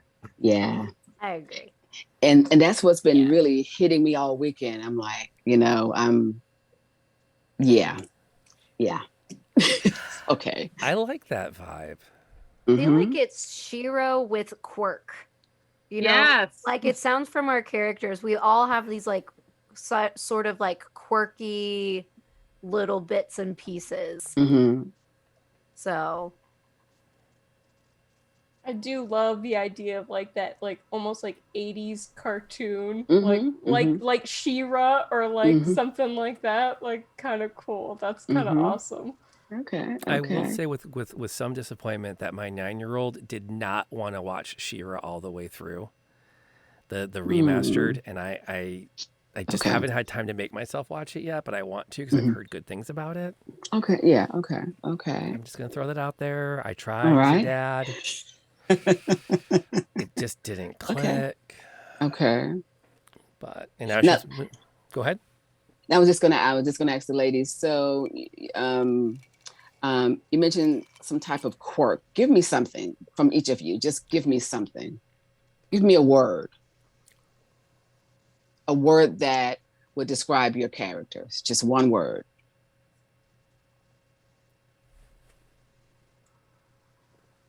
I gotta go daring. Okay. Plucky. Synonyms, I think, are permitted. Yeah. That might be a hard one to rhyme. I'll get it. You said clucky? No, plucky. Like Clunky. Got it. I even like that better. Okay. Clunky, funky. Go ahead. I'm gonna say loyal. Okay. feel like, let's say, a quirk of my character would probably be clumsy. Okay. You do realize she's fishing for lyrics for the theme, right? Mm-hmm. Is that your final answer? Okay. No. I mean, I don't know. We're gonna no, that's good. That's good. Okay. Leave it there. Leave it there. Leave it there. I'm just Okay. all right. Okay. I by no means I'm just the one that laid out the world, but these are the characters that are going to save the day. Okay. At least by the end of 3 seasons, if we get renewed for seasons 2 and 3. Sweet. Okay. Take it up in the studio. All right, nice. All right. I think I'm good. Do you think you're good? I think I'm good. All right. I'm good. You have everything set up. Are you set up to play anything? Not necessarily for us, but just I know, I am not. I have, Okay. I do. I don't have it. I don't have my interface or anything on. But there will come a time I will do something. And actually, it's funny that you say that because I don't know if you all know of the meditation app Insight Timer. Don't know if you've heard of it. It's pretty popular, but I do live music on there a lot. So just something to kind of look at. It's a pretty nice app. And it's not only for meditation, believe me, that you have electronic music there and being played live sometimes. And I'm trying to figure out, is this really meditation? Well, perhaps people go, you have to meet people where they are. So that's what they do. So it's pretty cool. I love that app. That is so cool. Yes. It is nice. So is that, what's it called again? Insight Timer. Insight Timer. Okay.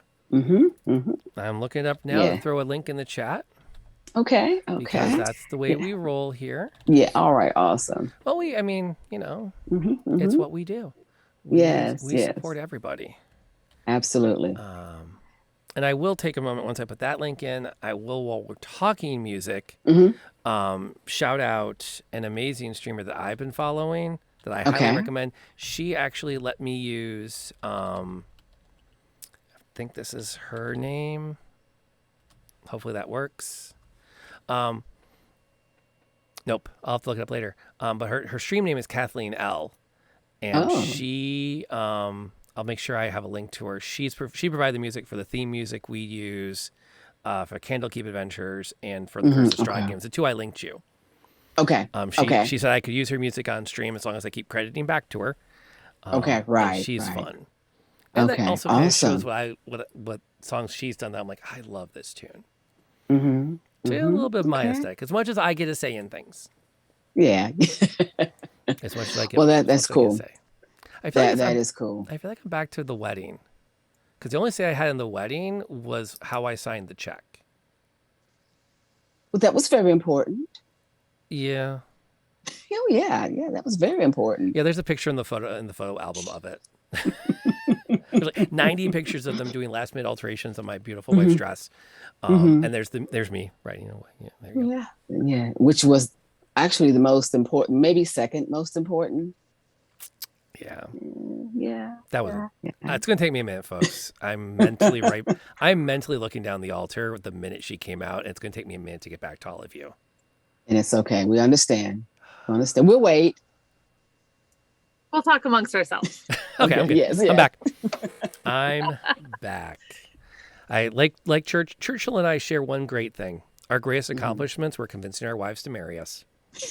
Okay. All right. Thank you for popping by tonight. It was great having you along. And absolutely, I enjoyed meeting all of you, and I've been poking around out there. So I am following you guys now, following the channel. So I'll be breezing in and out, and I will talk with you all later. It's Eastern Standard Time now, and I'm going to get ready for my other job tomorrow. This playing music is my real job, but I'll get there eventually as far as it being my main job. So amen. You all have fun. Have fun. It's nice meeting you, ladies. It was nice to meet you. Nice meeting you. Yeah. And I will see you guys soon. Thank you. Okay. Thank you so much. Okay. And thanks for the invite. Have a great evening. You too. Okay. Bye-bye. And there we go. All right. I am so geeked. It's going to be great. Yes, it will. And I almost can't wait to get the music so I can start storyboarding and putting that video together, which is also going to create a small bit of, y'all do have some homework over the next 2 weeks. Is I need some shots for both the cast photo and I'll need something to work with video wise for the entry reel, which I could just go through all of our old clips, but I kind of want to let y'all decide how you want to do that. Because I'm picturing the opening reel for now being the music, some stock photos to get into it, and then a combination of your character art and you. So if you kind of, picture that that blend of the double on the screen of you looking awesome, which you do naturally, but with some motion, and then we'll blend that with the artwork and we'll make a neat place to put your names and who you're playing. And we'll have it all to a wonderful driving 80s style beat. And we are targeting 3rd week of October, I think, is our targeted start date. We might start sooner if all the pieces are in place. I don't think we'll start any later. And I definitely will update the Kickstarter to say, hey, this is the official start date. This is what we came up with. I might also take a week or 2 without having a Wednesday night stream, to give myself some time to do some writing, to maybe sit down with the players one-on-one off stream to say, hey, let's plan a little bit more of what you're thinking here so I can work that into the character background, besides just throwing things around on Discord together, which is an amazing way to communicate and share and grow and write good stuff. And then I have to get, I think we might be within reach of another stretch goal that lets me get some character art done. Because I put in some NPC artwork as a thing. That's cool. So I get to say, okay, and we did. I think it was this evening we passed it. So thank you to those who did. Let me double check to make sure I have the number right. Yep, we did. I get to have the big bad evil guy. That's not true. I get to have the major NPC that Eric Charney, one of the backers and regular at the channel, is going to help me create. And then we're going to take our description and kick it over to B-Cake. And then hopefully she'll be able to add a 5th character into her artwork. So when you get to meet the major NPC that what they got, it becomes part of the, the collection of artwork. Which will be really fun. And that means we have one more. I currently have one more goal on the stretch list. And that is to put a little bit of money into, I don't do maps well. And so I'd like to have a map maker. I won't put you on the spot, but on the Discord, y'all need to let me know if you're up for a cosplay night or 2. Because I think I'd be willing to make that a stretch goal. Yeah, totally. But I was really hesitant because I know that can change a lot of people's anxiety about getting into character and costuming and stuff. And I wanted to make sure that you were 110% on board with that. So I literally put my character in a boiler suit because I want to buy a boiler suit. So I'm definitely cosplaying this as an excuse to buy this outfit. No, okay. Now, as the CFO of Lantern Noir Presents, I would like to point out to everyone listening that there is no cosplay unless we hit that stretch goal. So that was a really great time to hop over to Kickstarter. That Molly was not implying she was going to cosplay prior to us hitting that goal. No, but I will do it and then take it off and put on regular clothes right before the stream. Okay, cool. Just want to, again, the CFO insists that that's the case. The CEO is like, I don't know, guys, let's just have fun. I wear a lot of hats in this job. There's a reason it's on my resume now. Because I really do believe in the importance of just all the different things we get to do as part of this. Okay, so we have plucky, clumsy, loyal, and daring. What else do we know about these 4 individuals? Or is it time for you to start writing each other's characters? Well, I think you had some questions for us. We can do that. The biggest thing we have to do before we can do the questions, before we can get into the questions, is we need to know who knows who. So here's one thing I'm thinking. I would like to start the game, story-wise, like many games, start in a tavern. Taverns are great places to start games because we can all kind of envision it. And I do believe that any universe where you have discovered alcohol will have a place for sharing it with each other. That's like a constant. You're all meet in a tavern. Well, depends on which. Now, okay, we could go there. It has been a long time since I started a campaign as a prisoner breakout, but I'm not adverse to it here. I'm looking at the players of do you want that, or is that a bridge too far? I'm good with either. To be clear, the "you're all meet in a tavern" has a very specific connotation for the company you will find yourselves in. So does breaking out of a prison, truthfully. Well, yeah, but the difference is in a prison, they're just keep you locked up for a while. In this one, they're going to eat you. In the tavern or the prison, they're going to eat you? It was a play on words in the chat. Meat as in like dead meat, like food meat. Yeah, you're all meat in a tavern. You are all meat. Not nice. You meet in a tavern, but no, you are the perhaps main course, side course, potential appetizer. I mean, the gnome doesn't have that much meat on their bones. That pick that they use to keep the sandwich together. Sitting on the edge of a drink glass with an umbrella. You're not that small. It is true. You all meet in a tavern is D&D's equivalent of Once Upon a Time. That is absolutely accurate. But it's also like it's a familiar setting that anybody could be in. Right. Which is a really nice thing. The twist is, and before we can do our questions, we do need to establish this. Who already knows who and who only knows each other by reputation. So while you muse on that, I will throw out the idea that I'm kind of picturing like a not Waterdeep. Waterdeep is too big, but a small city that has somehow sprung up and maintained itself, maybe in the shadow of a major metropolitan space. So there are still a couple of relatively tall buildings or skyscrapers about, most of which have been repurposed, and maybe there are places that people dare each other to go up to because they're not known to be highly stable. But it's still a place where if you want to go fight the giant eagles or other flying creatures that have taken them over, you can. Okay, so here's what I've got. Tell me if this is nuts. We all know the Yawning Portal in Waterdeep, where adventurers gather and they go down into the Undermountain. So what if there's a TGI Fridays in the bottom of a skyscraper where everyone goes before they adventure up into the tower, which has been taken over by all manner of other inhabitants, most of which could fly to get there?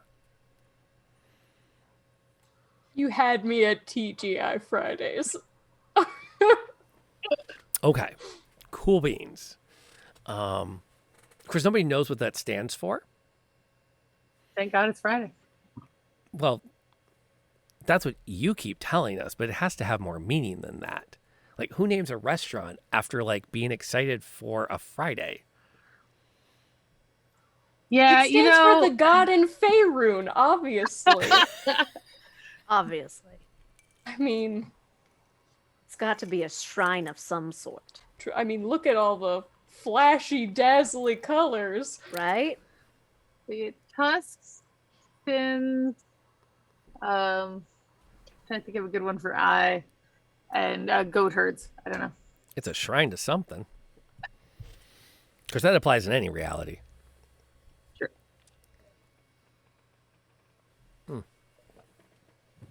So that then raises the question, which of you already know each other well and have a little bit of a history? And which of you are people you only know by reputation? I think I definitely know NLK by reputation, because I'm going to bet I come by some of your religious spray work. Yeah, I could totally see that. I don't know if we've met. I definitely have come across your sigil signs, artwork, advertisements. Trying to think of the right word of what that would be. No, for, like, a advertisements religious- is a good one. I respect that. Okay, I got my spreadsheet up. We haven't named everybody yet, have we? No, I think I've got a name. I had my chat picked the name of the character that's for me. cute. Yeah, That's awesome. but her name is Samantha Metal. That's so adorable. I think it fits for a gnome. So metal. Molly, Pond, and Tiff. Waffle House. Have it smothered and covered. Like make it a I'm not making a McDonald's. We're not repurposing a McDonald's into a tavern. I don't think that would catch. Oh, but if it was the kids' curly slide into the portal, I mean, I'm just saying. Into the official exit to go up the elevator shaft? Yes, it's the curly slide. Okay. Certain people can't, if you're bigger than a certain thing, you can't go through. Yeah. It's like The Pond's character is not going to be able to go down. Oh, she's like 6'6". Gets stuck. Won't even fit in it. Like the muscles. Oh, it's got to be a Waffle House, because if the Waffle House closes, the end of the world has happened. It's got to be like a Waffle House just clinging to existence. Okay, I'm not adverse to that also serving as our tavern, especially with that added realization that indeed Waffle Houses do mark the edges of civilization. Well, like, my understanding is that's how a hurricane's actually hit, is if the Waffle House closes. It's actually, I think, in the FEMA handbook It might be. that if you are, I'm kind of totally I believe you. serious that if you go into the epicenter and then you turn around and start to drive out, and when you see the first Waffle House with lights on, you go back in. Interesting. Because that's the point where it's like, okay, now we know where the line is. This is the edge of the disaster because there are still Waffle Houses here. Growing up for me, it was Bill Knapp's, because you were at the edge of the flooding if the Bill Knapp's was still open. We don't have Waffle House in New England. For years, I thought it was just a generic name for any place, like mom and pop place that was a waffle, like sold waffles.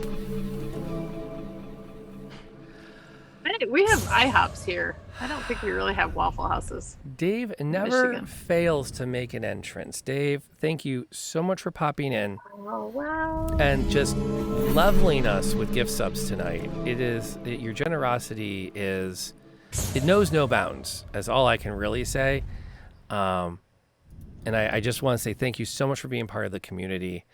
Not just for that, but just to always be around and always be saying, look, this is someone I want to support. We definitely notice that, and we really appreciate that. And B-Cake, thank you for following. We're glad to have you joining up with us. For those that are not on the awares, give me 10 seconds to do this very quickly. And I'll finish that thought.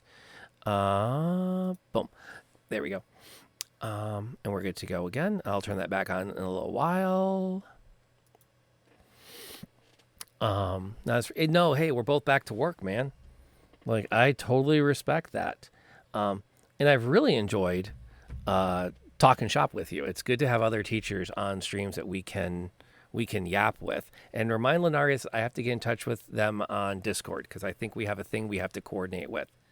So please forward our love and affection to them, because I appreciate that. And I will again point out that B-Cake is the amazingly talented artist that has signed on to do the character art for these characters that we're working on tonight. We are slowly building our portfolio of concept work to make that go really, really smoothly for you. And we did pass our goal. I get to get a character drawn up, so I have to figure out who that character is going to be so I can put my mark on the game, or maybe even two. I haven't quite gone that far with my writing yet, so we'll see. Maybe I'll even just cash that little token in later once you've met. So like if we meet a Garrett mid-campaign, I can go, I want proper artwork of this guy. I want them to see what I see when I picture him, and I'm not just using good old Hero Forge for it.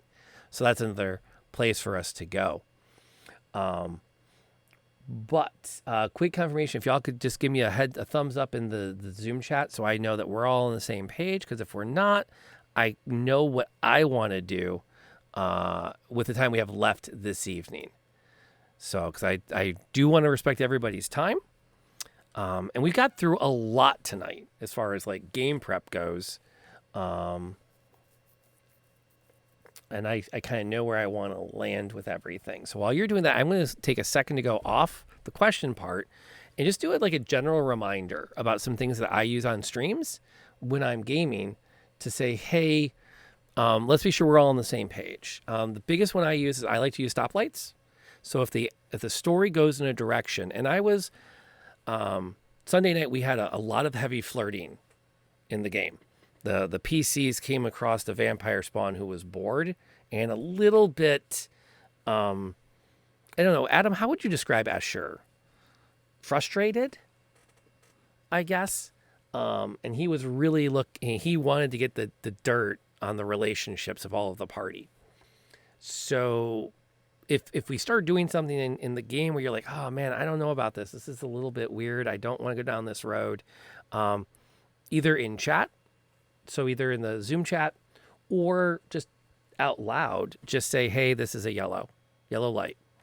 And what that tells everybody at the table is that without any real, depth about, and we won't question it, we just need to change gears. We need to change the directions, slow down what we're doing, maybe cut to black and then pick up and go another direction. But the idea is this is just not a place we want to be playing. The other example I use, I don't like eyeballs. Like, I don't do eyeball torture. I don't do it. There's a few episodes of Criminal Minds where I'm like, I'm just not, I'm going to do dishes during those scenes. So for me, if a DM or a player starts describing harm to someone's eyes, I go into that's a red light, please. And then we just do a full stop.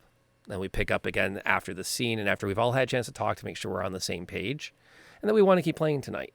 I would rather end a stream early and have us all get back together next week after a good heart-to-heart off stream than to have something happen where we stop playing and we don't come back together again. Because I love all of you very dearly platonically, and I don't want those relationships hurt by a game. Your friendship to me means way more than plot or character or dice. So if we ever hit a red, just let me know and we'll call it. And we'll stop for the night and we'll figure out what's up. And there's no shame in it. There's nothing bad.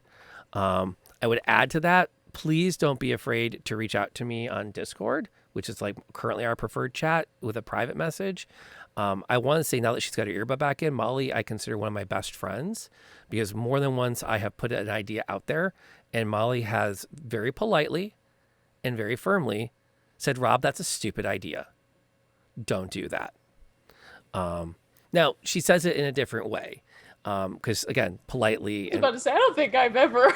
No, but we've had some moments where you've checked me, or I was like, I think we should do this, and you've gone, should we? I don't think we should. Have you talked to everyone else about the thing? Because I don't think, really, Rob.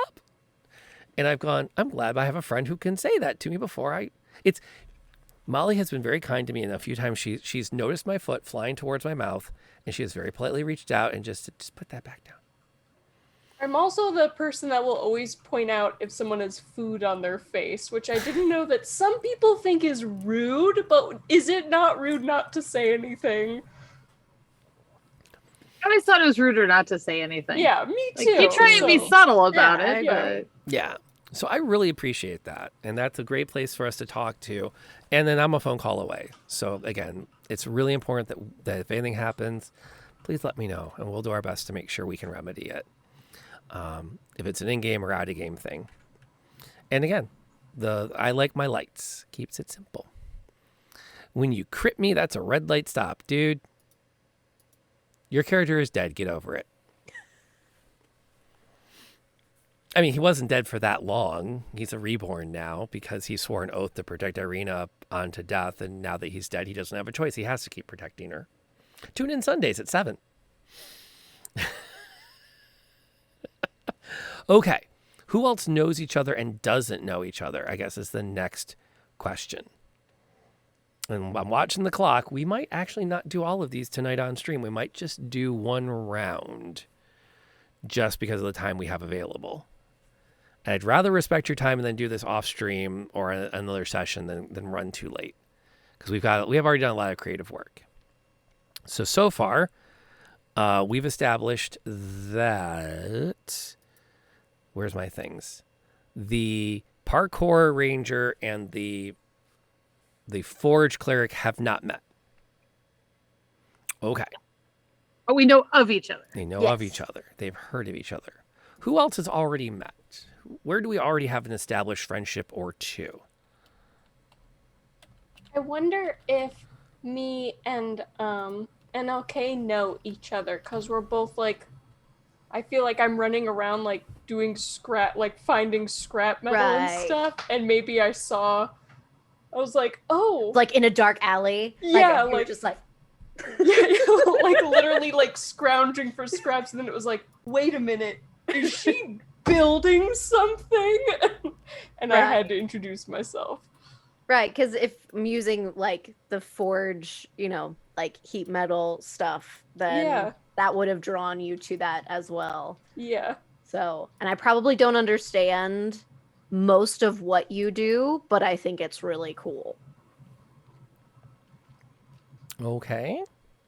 That implies that, well, the next question is, what about Molly's character and Tiffany's character? Do they have a working relationship? I did wonder about that, if we've come across each other. I feel like, I feel like I look literally everywhere and anywhere for like scrap metal. So I feel like it's very possible that we've like run into each other. Yeah. Like, you're like parkouring. Like you parkour off of a vending machine and I'm sure I inside parkour of it. off of something. Yeah. Well, now there's like pop your head up. There's met each other, and then you have a relationship and know each other. Or have you had enough I could see interactions? Us knowing each other. Okay. I can see at this point that we've probably had enough interactions that we probably know each other. I just wasn't sure if we want to, because I think we've started every game we've played in knowing each other. So Like, I think we were both we've like, known maybe each we other should. since birth, and I don't know. I feel like Tiffany, like your character, and please, if this is too much, but like would almost be a messenger. Like you run messages throughout the city, and so it's I can totally see that. That Molly, your character, while also getting scrap for yourself, is like known for having, like, you're a treasure hunter, so you have really rare stuff. And so people would search out. So maybe like through business dealings, y'all know each other. Oh, I like that. I like that a lot. Okay. And that would work well if we wanted everybody to know each other. That would work too if everybody knew. Or if it's easier, I could know everybody even just with, vaguely because of business messaging. There's nothing wrong with that. It's a different set of questions if you already have a relationship. If it's someone you don't know, there's a different set of questions we go to. So, I'm just saying. Even if we just know slightly, I love that aspect of being a messenger. I think that's awesome. Yeah. And totally works. There's always some apocalyptic messenger either on bikes or motorcycles or parkour totally works. Well, the mail has to get out. That's just a thing. People always have to have their mail. Love it. So are we changing that? Are we keeping that locked in where it's you know of each other, but as far as the cleric and the ranger, they only know of each other by reputation. And right now, it seems to be the common thread for you is that you both are friends with the gnome.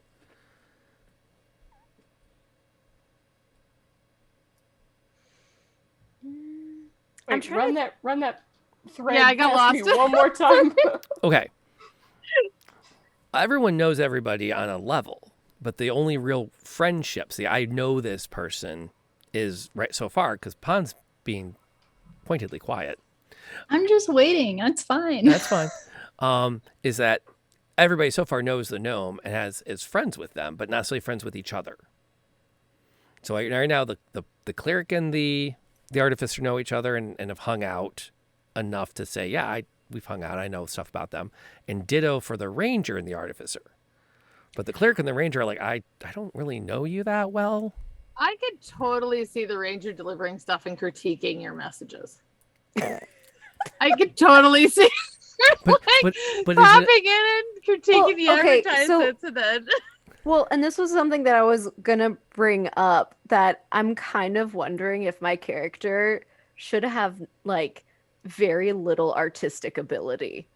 And so this whole thing is a journey for them. Like they were just tasked with their god to like draw these symbols, and they're like, I can't draw a circle. Like and so I'm totally delivering you stencils.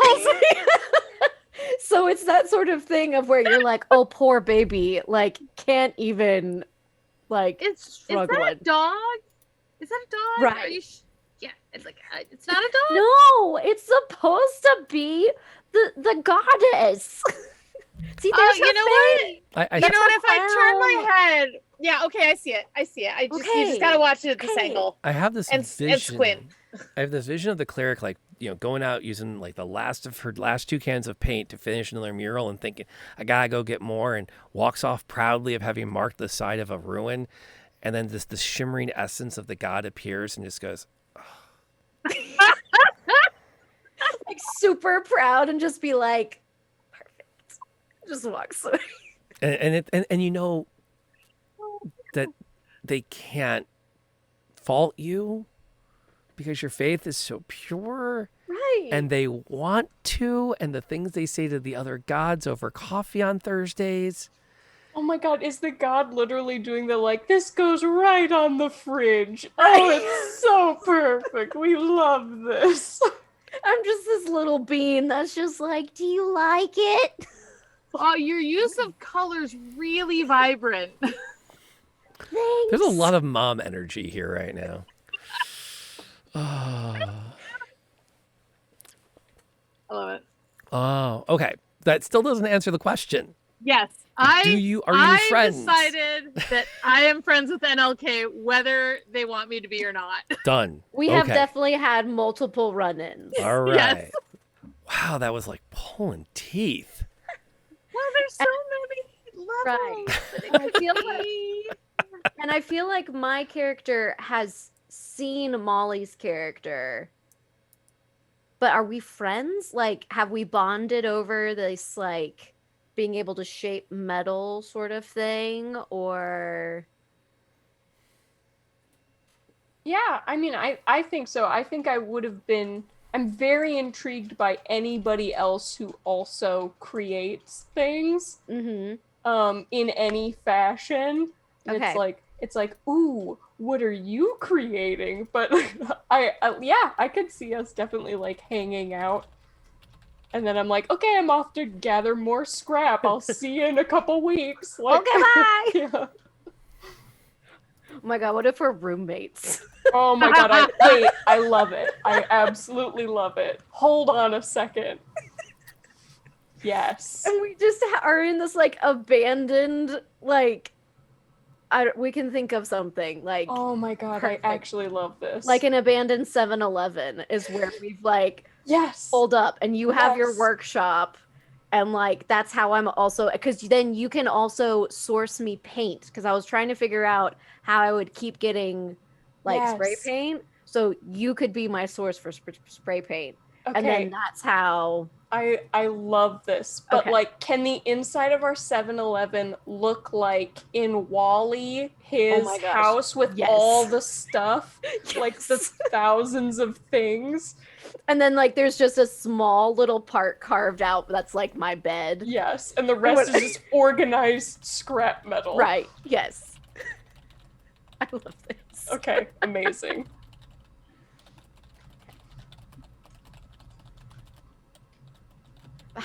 what are we doing with Pond? Pond, how do we know you? Yeah, hi. Or are you Well- like brand new?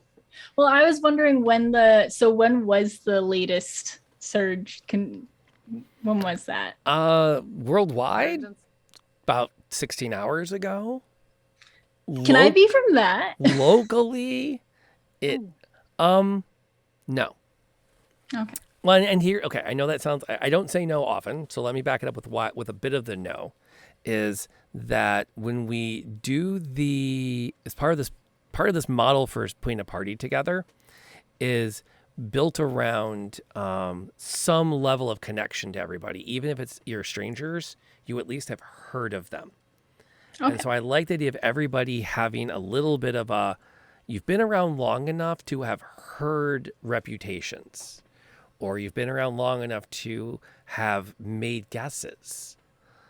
Like I've seen that priest enough times. I'm pretty sure she blah. And maybe that's true, maybe it's not, but you've been around long. Now 10 days is a long time when you're foraging in a ruin. So, yes, 10 days works for me. 16 hours, a little too close. 10 hours, totally sure. fair. Or 10 days. Maybe it's in the case where it's been 3 weeks and you've been traveling and you've only been in the area of the TGI Fridays for about a week. Okay. And in that time, you've seen dinosaurs and dragons and elves and dwarves and some guy that says he plays cricket, but you have yet to actually figure out what bugs he collects for it. He just beats things to death with a bat. That's terrifying, in my opinion. Oh, yeah. I was also thinking, so my character is very much like traditional like sword and shield type thing, where she probably like needs either an upgrade to her weapon, or like if she lost her weapon or whatever, she might be searching for some people that might be able to help her acquire that, which is where she kind of stumbles upon either Molly or NLK. I mean, we're literally roommates. You could Exactly. stumble upon both of us. Like at the same time. I just picture her very like disoriented, like being like, I don't really like, this is a whole new thing. And I feel like where she came from was like kind of a shit show. Go on. Well, okay. So I was thinking like just character plot stuff a little bit. Like, so like her world and stuff, I imagine she was like some sort of like noble person that was like starting a rebellion against colonizers. And in the middle of that, she got thrown in here, which is like all these different things that have been taking over this world. So she's extra upset about it. Okay, let me see if I'm following you right. So in the fighter's home reality, they were leading a resistance to a colonizing force. Yes. And as they were preparing to mount their major final assault, the worlds collided. Yeah. So what happened to the army? I don't know. Because either it came with you or it got left behind. I feel like if they got left behind, she would be more likely to go find other people instead of like sticking and like protecting all these people. So they probably got left behind. Okay. So the way the Probably sad convergence, about it. okay. So the way the convergence of the words are hard. Hard. Let me start that over. Yes, a scrapbook. Okay. So while I'm, how can you personally fund episode 2? If you fund it, I guarantee, Les, you will get episode number 2. I cannot make an application to the Kind Creators team though if I name my stream shit show. In fact, they're already kind of like, is your show family friendly? And I'm like, 9 times out of 10 it is. Can I still get in? So, and the scrapbook, yeah. Oh, that reminded me, I was going to say something about that. I'm not done with you yet though, Pond. there will be logs to everyone that has backed, even for $1. You will get an email every Friday with my notes for the week, which includes fun things that happened, like a synopsis of what happened, things I was excited happened, things I was scared weren't going to happen, notes about the upcoming episode, and notes of I thought this was what's going to happen. So case in point, I thought Ember and Gerald were going to hit it off. You know, we did. It just took a few episodes to get there, you know? Yeah. Which also loops into the gentleman. You might be older, you might be wiser, but your flirt game probably sucks now. That's what I'm blaming it on. Okay, so, but like, if we're a player and a backer, should we not look at those notes? You are free to, because I will clearly mark when you have entered spoiler territory. Thank you. There we go. So yeah. Yeah, and I did add, I think I added the NPCs. I think you can snag like 2 NPCs with the add-ons too, if you want to contribute ideas for people that they will interact with and stuff. I want to make all kinds of fun ways for you to get in here and have some fun with us. And also remember, this is about 3 months of gaming, and then there will be season 2.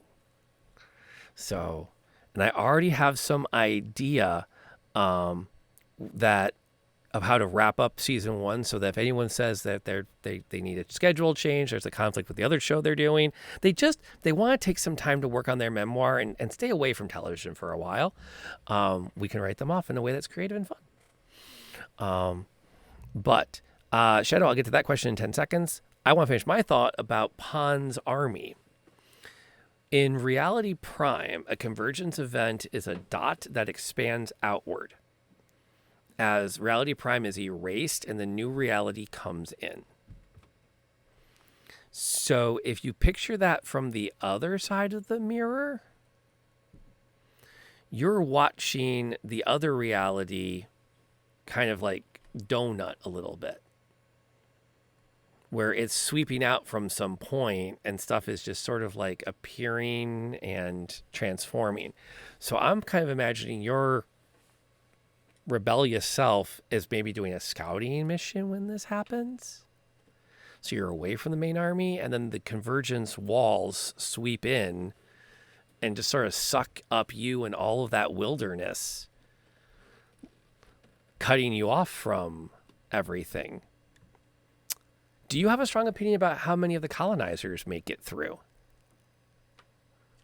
I'm happy for however many you would like to get through. Very good. I'm going to go make that note somewhere. Because that's a thing that's going to come back to haunt y'all. Well, and it also I think gives some room to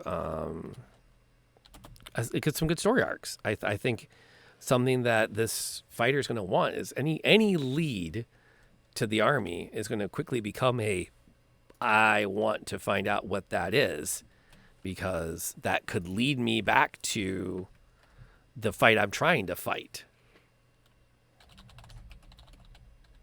Exactly. So million when snagged.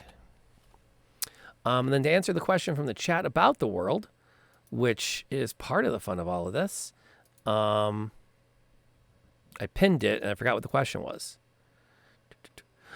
Points between the worlds static. Are you randomly dropped in location? Could the army have all been caught in the Convergence and scattered? Well, you see, here's what everyone knows about the reality they came from. No one has ever found a second location where in Reality Prime that matches the reality they have come from. If Pon's character is able to do that, they will be the first person to have done it. In fact, it is believed by many that when realities collide, the overlaps, the stuff that doesn't make it through to Reality Prime, and the things replaced in Reality Prime are lost forever. That's a big sad. There are theories. I don't accept that. There are That's theories. a huge set. That's just a theory. That's like There are theories. okay. Maybe they go somewhere else, but most people accept that they will never find someone and move on. Because how long can you fight off orcs, trolls, small dragons, and still be questing for? At what point do you say, maybe we should build a fortress and just stay here? Maybe you actually meet, for instance, so you can change this paradox. Maybe. Okay, we got going on some good conversation. And I haven't looked at the Kickstarter. Is Les fully on? Yeah, she went for it. That's another thing. Well, thank you, Les. It's so I got a great to have the WhatsApp message support. about it. I appreciate that. I will definitely be putting up another stretch goal, because we're now into the custom maps goal. And if we can hit it this weekend, the next goal is going to be some guaranteed cosplay streams. Not every week. And then I will need some assistance from somebody figuring out what the heck my cosplay is supposed to be. I can't change my cosplay for every character. You could be the Mickey Mouse god. That is widely believed. We just have to come up You with made the mistake of asking. I mean, and then also maybe like a vending machine one episode. Oh my I mean, gosh, come yes. on, can you just be and then a dinosaur another? Can you just be all of our companions? I think we need to figure out what the narrator's outfit is. There's always a narrator, right? Well, it's the narrator from Rocky Horror. I might be able to pull that off. I think we can go with the Mickey Mouse God narrator. I'll get you some ears. We're starting to creep up on that spot where Eric Charney said, "Oh, cool! I can name the NPC Evil McEvil Face," and I went, "No, dude. No. That's boat naming. That's the Boaty McBoatface. That. Yeah. Logic is taken. No. Well, this T-Rex, I cannot. My studio's not that big. You really don't know how small the distance is to this back wall. Oh yeah, the T-Rex inflatable suits are huge. We got one last year for Halloween. They're gigantic. Even the small ones are gigantic. Yes, that's going to happen, by the way, Tiffany. Just so you know. A T-Rex inflatable suit? Speaking of which, Tiffany, yes. You officially have a role on stream. Just so everyone knows. Enter Aseki is a regular here. His other half is also Nebula, who plays in our game. He plays my Sunday games. He is one of my mods. Third Tier Gaming is also a mod. Those are their roles. Tiffany's role is to keep an eye on Zoom chat to say, Rob, Zoom chat, from time to time. Oh, yeah. Because I am known with all of my windows to sometimes overlook a Zoom chat thingy. And sometimes it causes moments where someone just gets up and runs off and pees. And I noticed like 45 minutes ago, they say, "Can we have a pee break?" And all that good stuff. So yeah, the reminders are helpful. And that is Tiffany's official job. Is if it seems like I haven't looked at Zoom chat, to just say, "Rob, Zoom chat." And we can fix that. So that will cover that. It's also why if we do hit a yellow or a red from the safety side of things, you probably want to say yellow. Because if you just wait for me to see it in Zoom chat, I will probably have deeply offended you before I figure out what's going on. I'm just being very real here about where I'm at. And yeah, thank you, Jackal, for that. I have a lot of windows open, believe it or not, because there's a lot going on. So there's that. How many episodes are in the first season? It should be 10. I might have to update the count on the Convergence on the Kickstarter because I originally put 10 episode sponsors and then I dialed it back to make it an add-on for people that wanted back more than one. We had some people asking for that, but I was deeply terrified that we were going to have more episode backers than I was going to run episodes. And so when you get your backer survey, you'll have a chance to request where in the season you would like to appear. I kind of already know who's got episode 1 because they have been an absolute amazing supporter of everything thus far. And a few others. There's going to be some jockeying for position there. So there's that. It's interesting. We're actually at 10 o'clock. And as much as I really want to do this, it takes about an hour to do all the character questions. And many of us have to work in the morning. So here's what I'm thinking. I feel like we've made a lot of good character work so far. So I'm starting to think that we should either do a second session. We should either do a session 0.1 that's just backstory, or we should plan for the first official episode to be the one where we do the character questions. And then we go right into the first events after that. For those that aren't sure what I'm talking about, I will take a second to plug this because it's amazing. But Kids on Bikes, the RPG, is published by Renegade Games. They have relationship questions in here. And the idea is everyone has to answer a question about every other character. And these are not minor. These are actual character defining questions. So some examples might be, what is your private nickname for this character and why? That's a very personal one. You can also perhaps answer the question, and I like this one, how far would you go to avoid being alone with this character? Because it really puts a little bit of an edge on there of like, okay, there are some tensions. How bad are they? And then for characters you don't know, things like, based on what you know, how is this character different from the rest of their family? And so what I love about doing this is it gives players some agency over each other's characters and really solidifies that this is a group effort. This is something where we are working as a team to tell a story. All I do is lay out the world, maybe a couple of major quest givers, and you all are going to figure out what happens in it. Except for the natural disasters and random occurrences of the convergences that may or may not be part of the current plan for the first episode. But we'll see what happens. So, where are we at tonight? Who else has some interesting partying thoughts? Because like I said, we'll do the character questions next time. But I don't want to just head out without letting all of you have a chance to talk a bit about what you're excited for. I'm really excited to see how this game plays out. Yeah. I'm excited to see our characters develop because I had no idea coming in what we were going to end up with. Yeah, I'm super pumped to see like everyone's characters more fleshed out and like get into like how we interact with each other. That's gonna be really fun. Like our vibe and our feelings towards each other. That's gonna be really cool, and it'll like set everything like the interactions up for later. So I'm really excited for that. I'm totally down for a 0.2 or whatever session. Yeah. That seems like I fun. am too. Yep. Pond, what are you excited for? Me? Yeah. I'm really excited to see all the characters play out and stuff. I think the chemistry between characters is going to be really, really fun.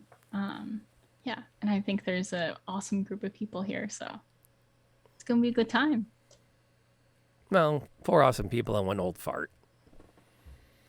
So. How dare you call me that? I know, I'm offended.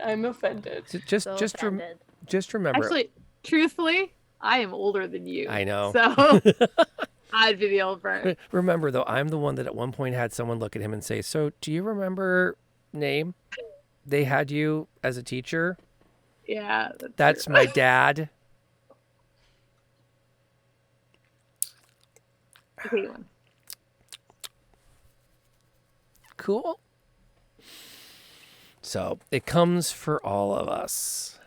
Absolutely. And okay, I don't know. Did you get a chance to share what you're geeked about?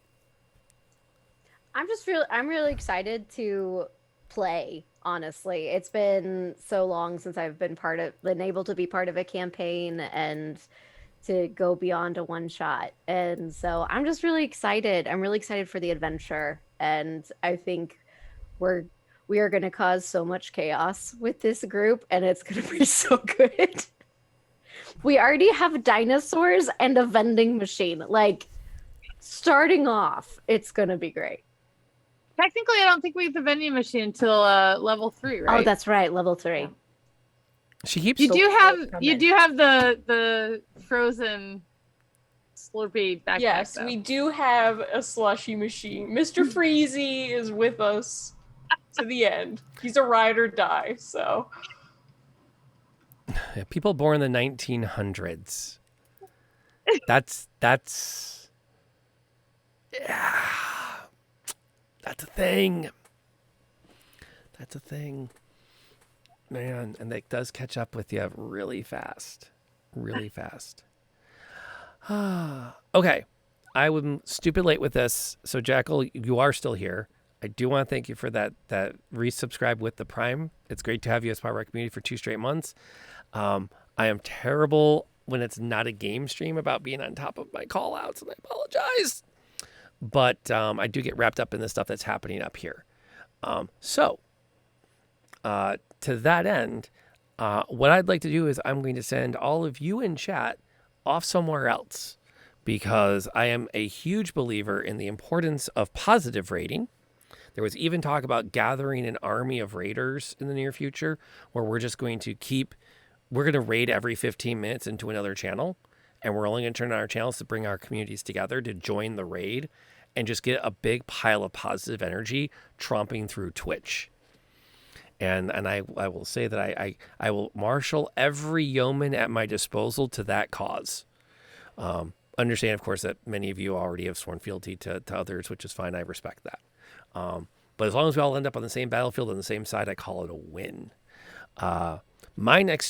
I'm going to go last because I want to hear where all of you are going to be. If anyone has some exciting streams coming up, Tiffany, we're going to start with you. Have you started into streaming yet? And if not, what big games are you excited for?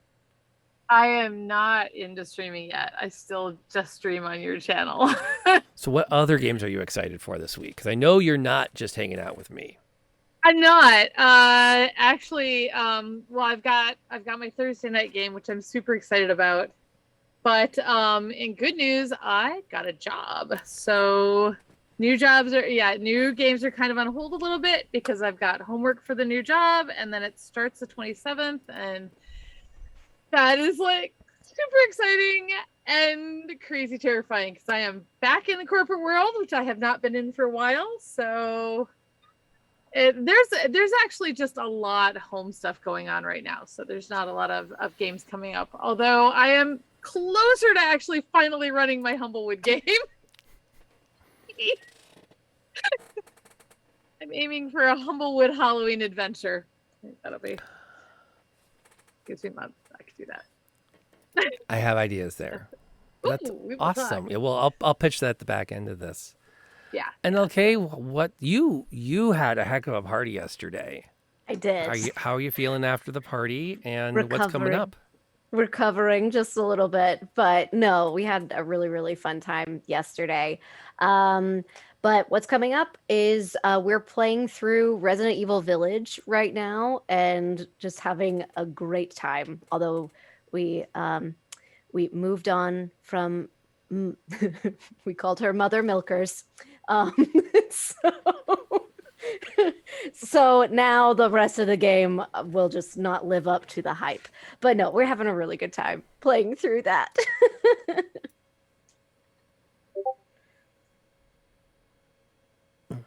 All right, cool. And then we're going to keep going around my version of the circle. The Tamale, how are things and what's coming up?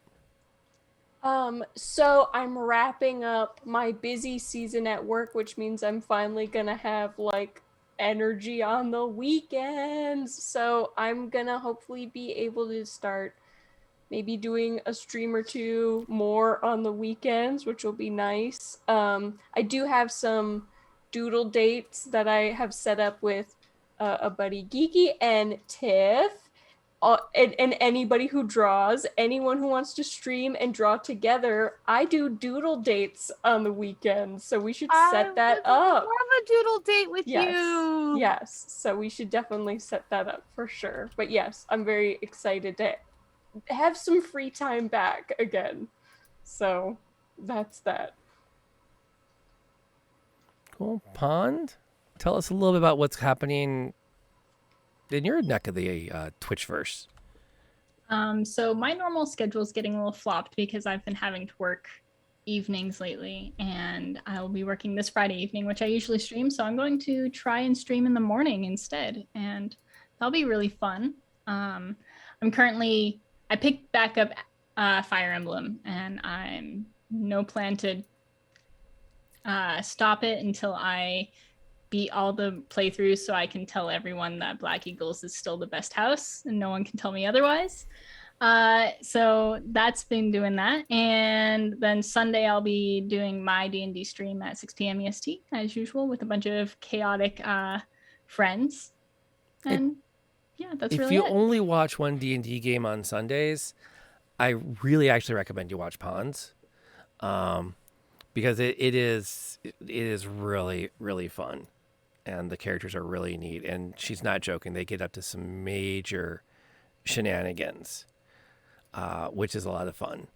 They might have murdered a whole jail crew of guards. So, yeah. As one does. If they didn't want to die, they could have picked a different line of work. I'm just gonna, put that out there. They've made choices. Choices had consequences. This is what happens.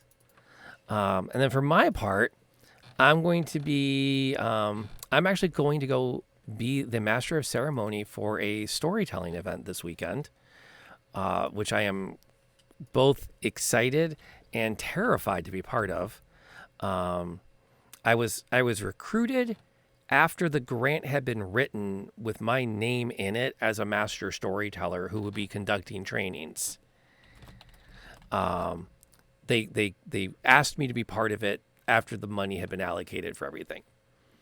So it's kind of a good thing for all parties that I said yes. But that's going to be part of my weekend.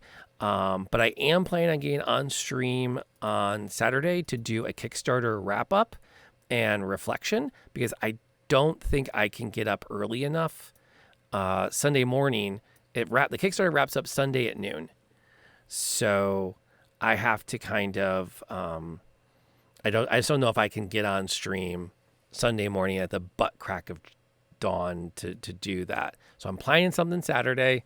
And then Sunday night, we have our Curse of Strahd game. So we're going to keep seeing. We might actually be the end of the game, too. They found their way into Strahd's private hidey hole. So we'll see what happens now that they're there. Tuesday, we're back with our usual weekly Happy Hour at the Old Timer Tavern. Check this weekend on Spotify for you want to hear this week's episode where we talk about Mo Money, Mo Monsters. Our views on professional dungeon mastering, and basically monetizing your hobbies and the pros and cons therein. And then next Wednesday, this group is not together yet. We're going to let everything gel. And my previous game that's going to go for probably 2 more weeks, Valley of Plenty, is going to meet back up again. And all I will say is, this is not intended as a spoiler, but somebody was reading over my notes for this and went, this game is called Dungeons and Dragons. You have a dungeon. And I said, okay, note taken.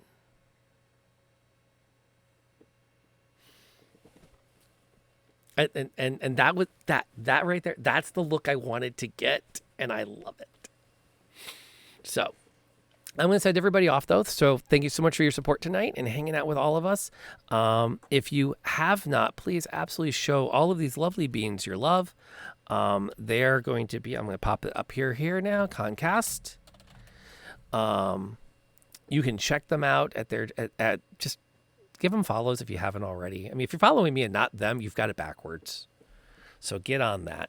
I'm going to send you guys over to the Reluctant Hermit. He was in here a little bit earlier this evening. He is a dear friend, an amazing content creator, and he's playing Pathfinder tonight. The latest game that has just come out and using the Pathfinder rules. So if you really want to get confused about what's a 5th edition rule, 4th edition rule, and 3rd edition rule, pay really close attention to his character build because it will mess with you. So we're going to send you that way for the evening, and you're going to be in good hands and good company, which is always where I like to leave my peeps. So thank you so much for coming by tonight and supporting us. This is going to be a lot of fun. I can't wait to get everyone back together again to grill them about each other's characters, which is always a good time. And then partake in some real fun shenanigans in a world where the rules you can't say they don't apply because they don't really exist. Until then, folks, please, wherever you are, do what you have to do to keep you, your family, and your community safe. I'm really looking forward to getting back together again in person, and I want all of these amazing people on stage together at Gen Con 2022. It's up to all of us to make that happen.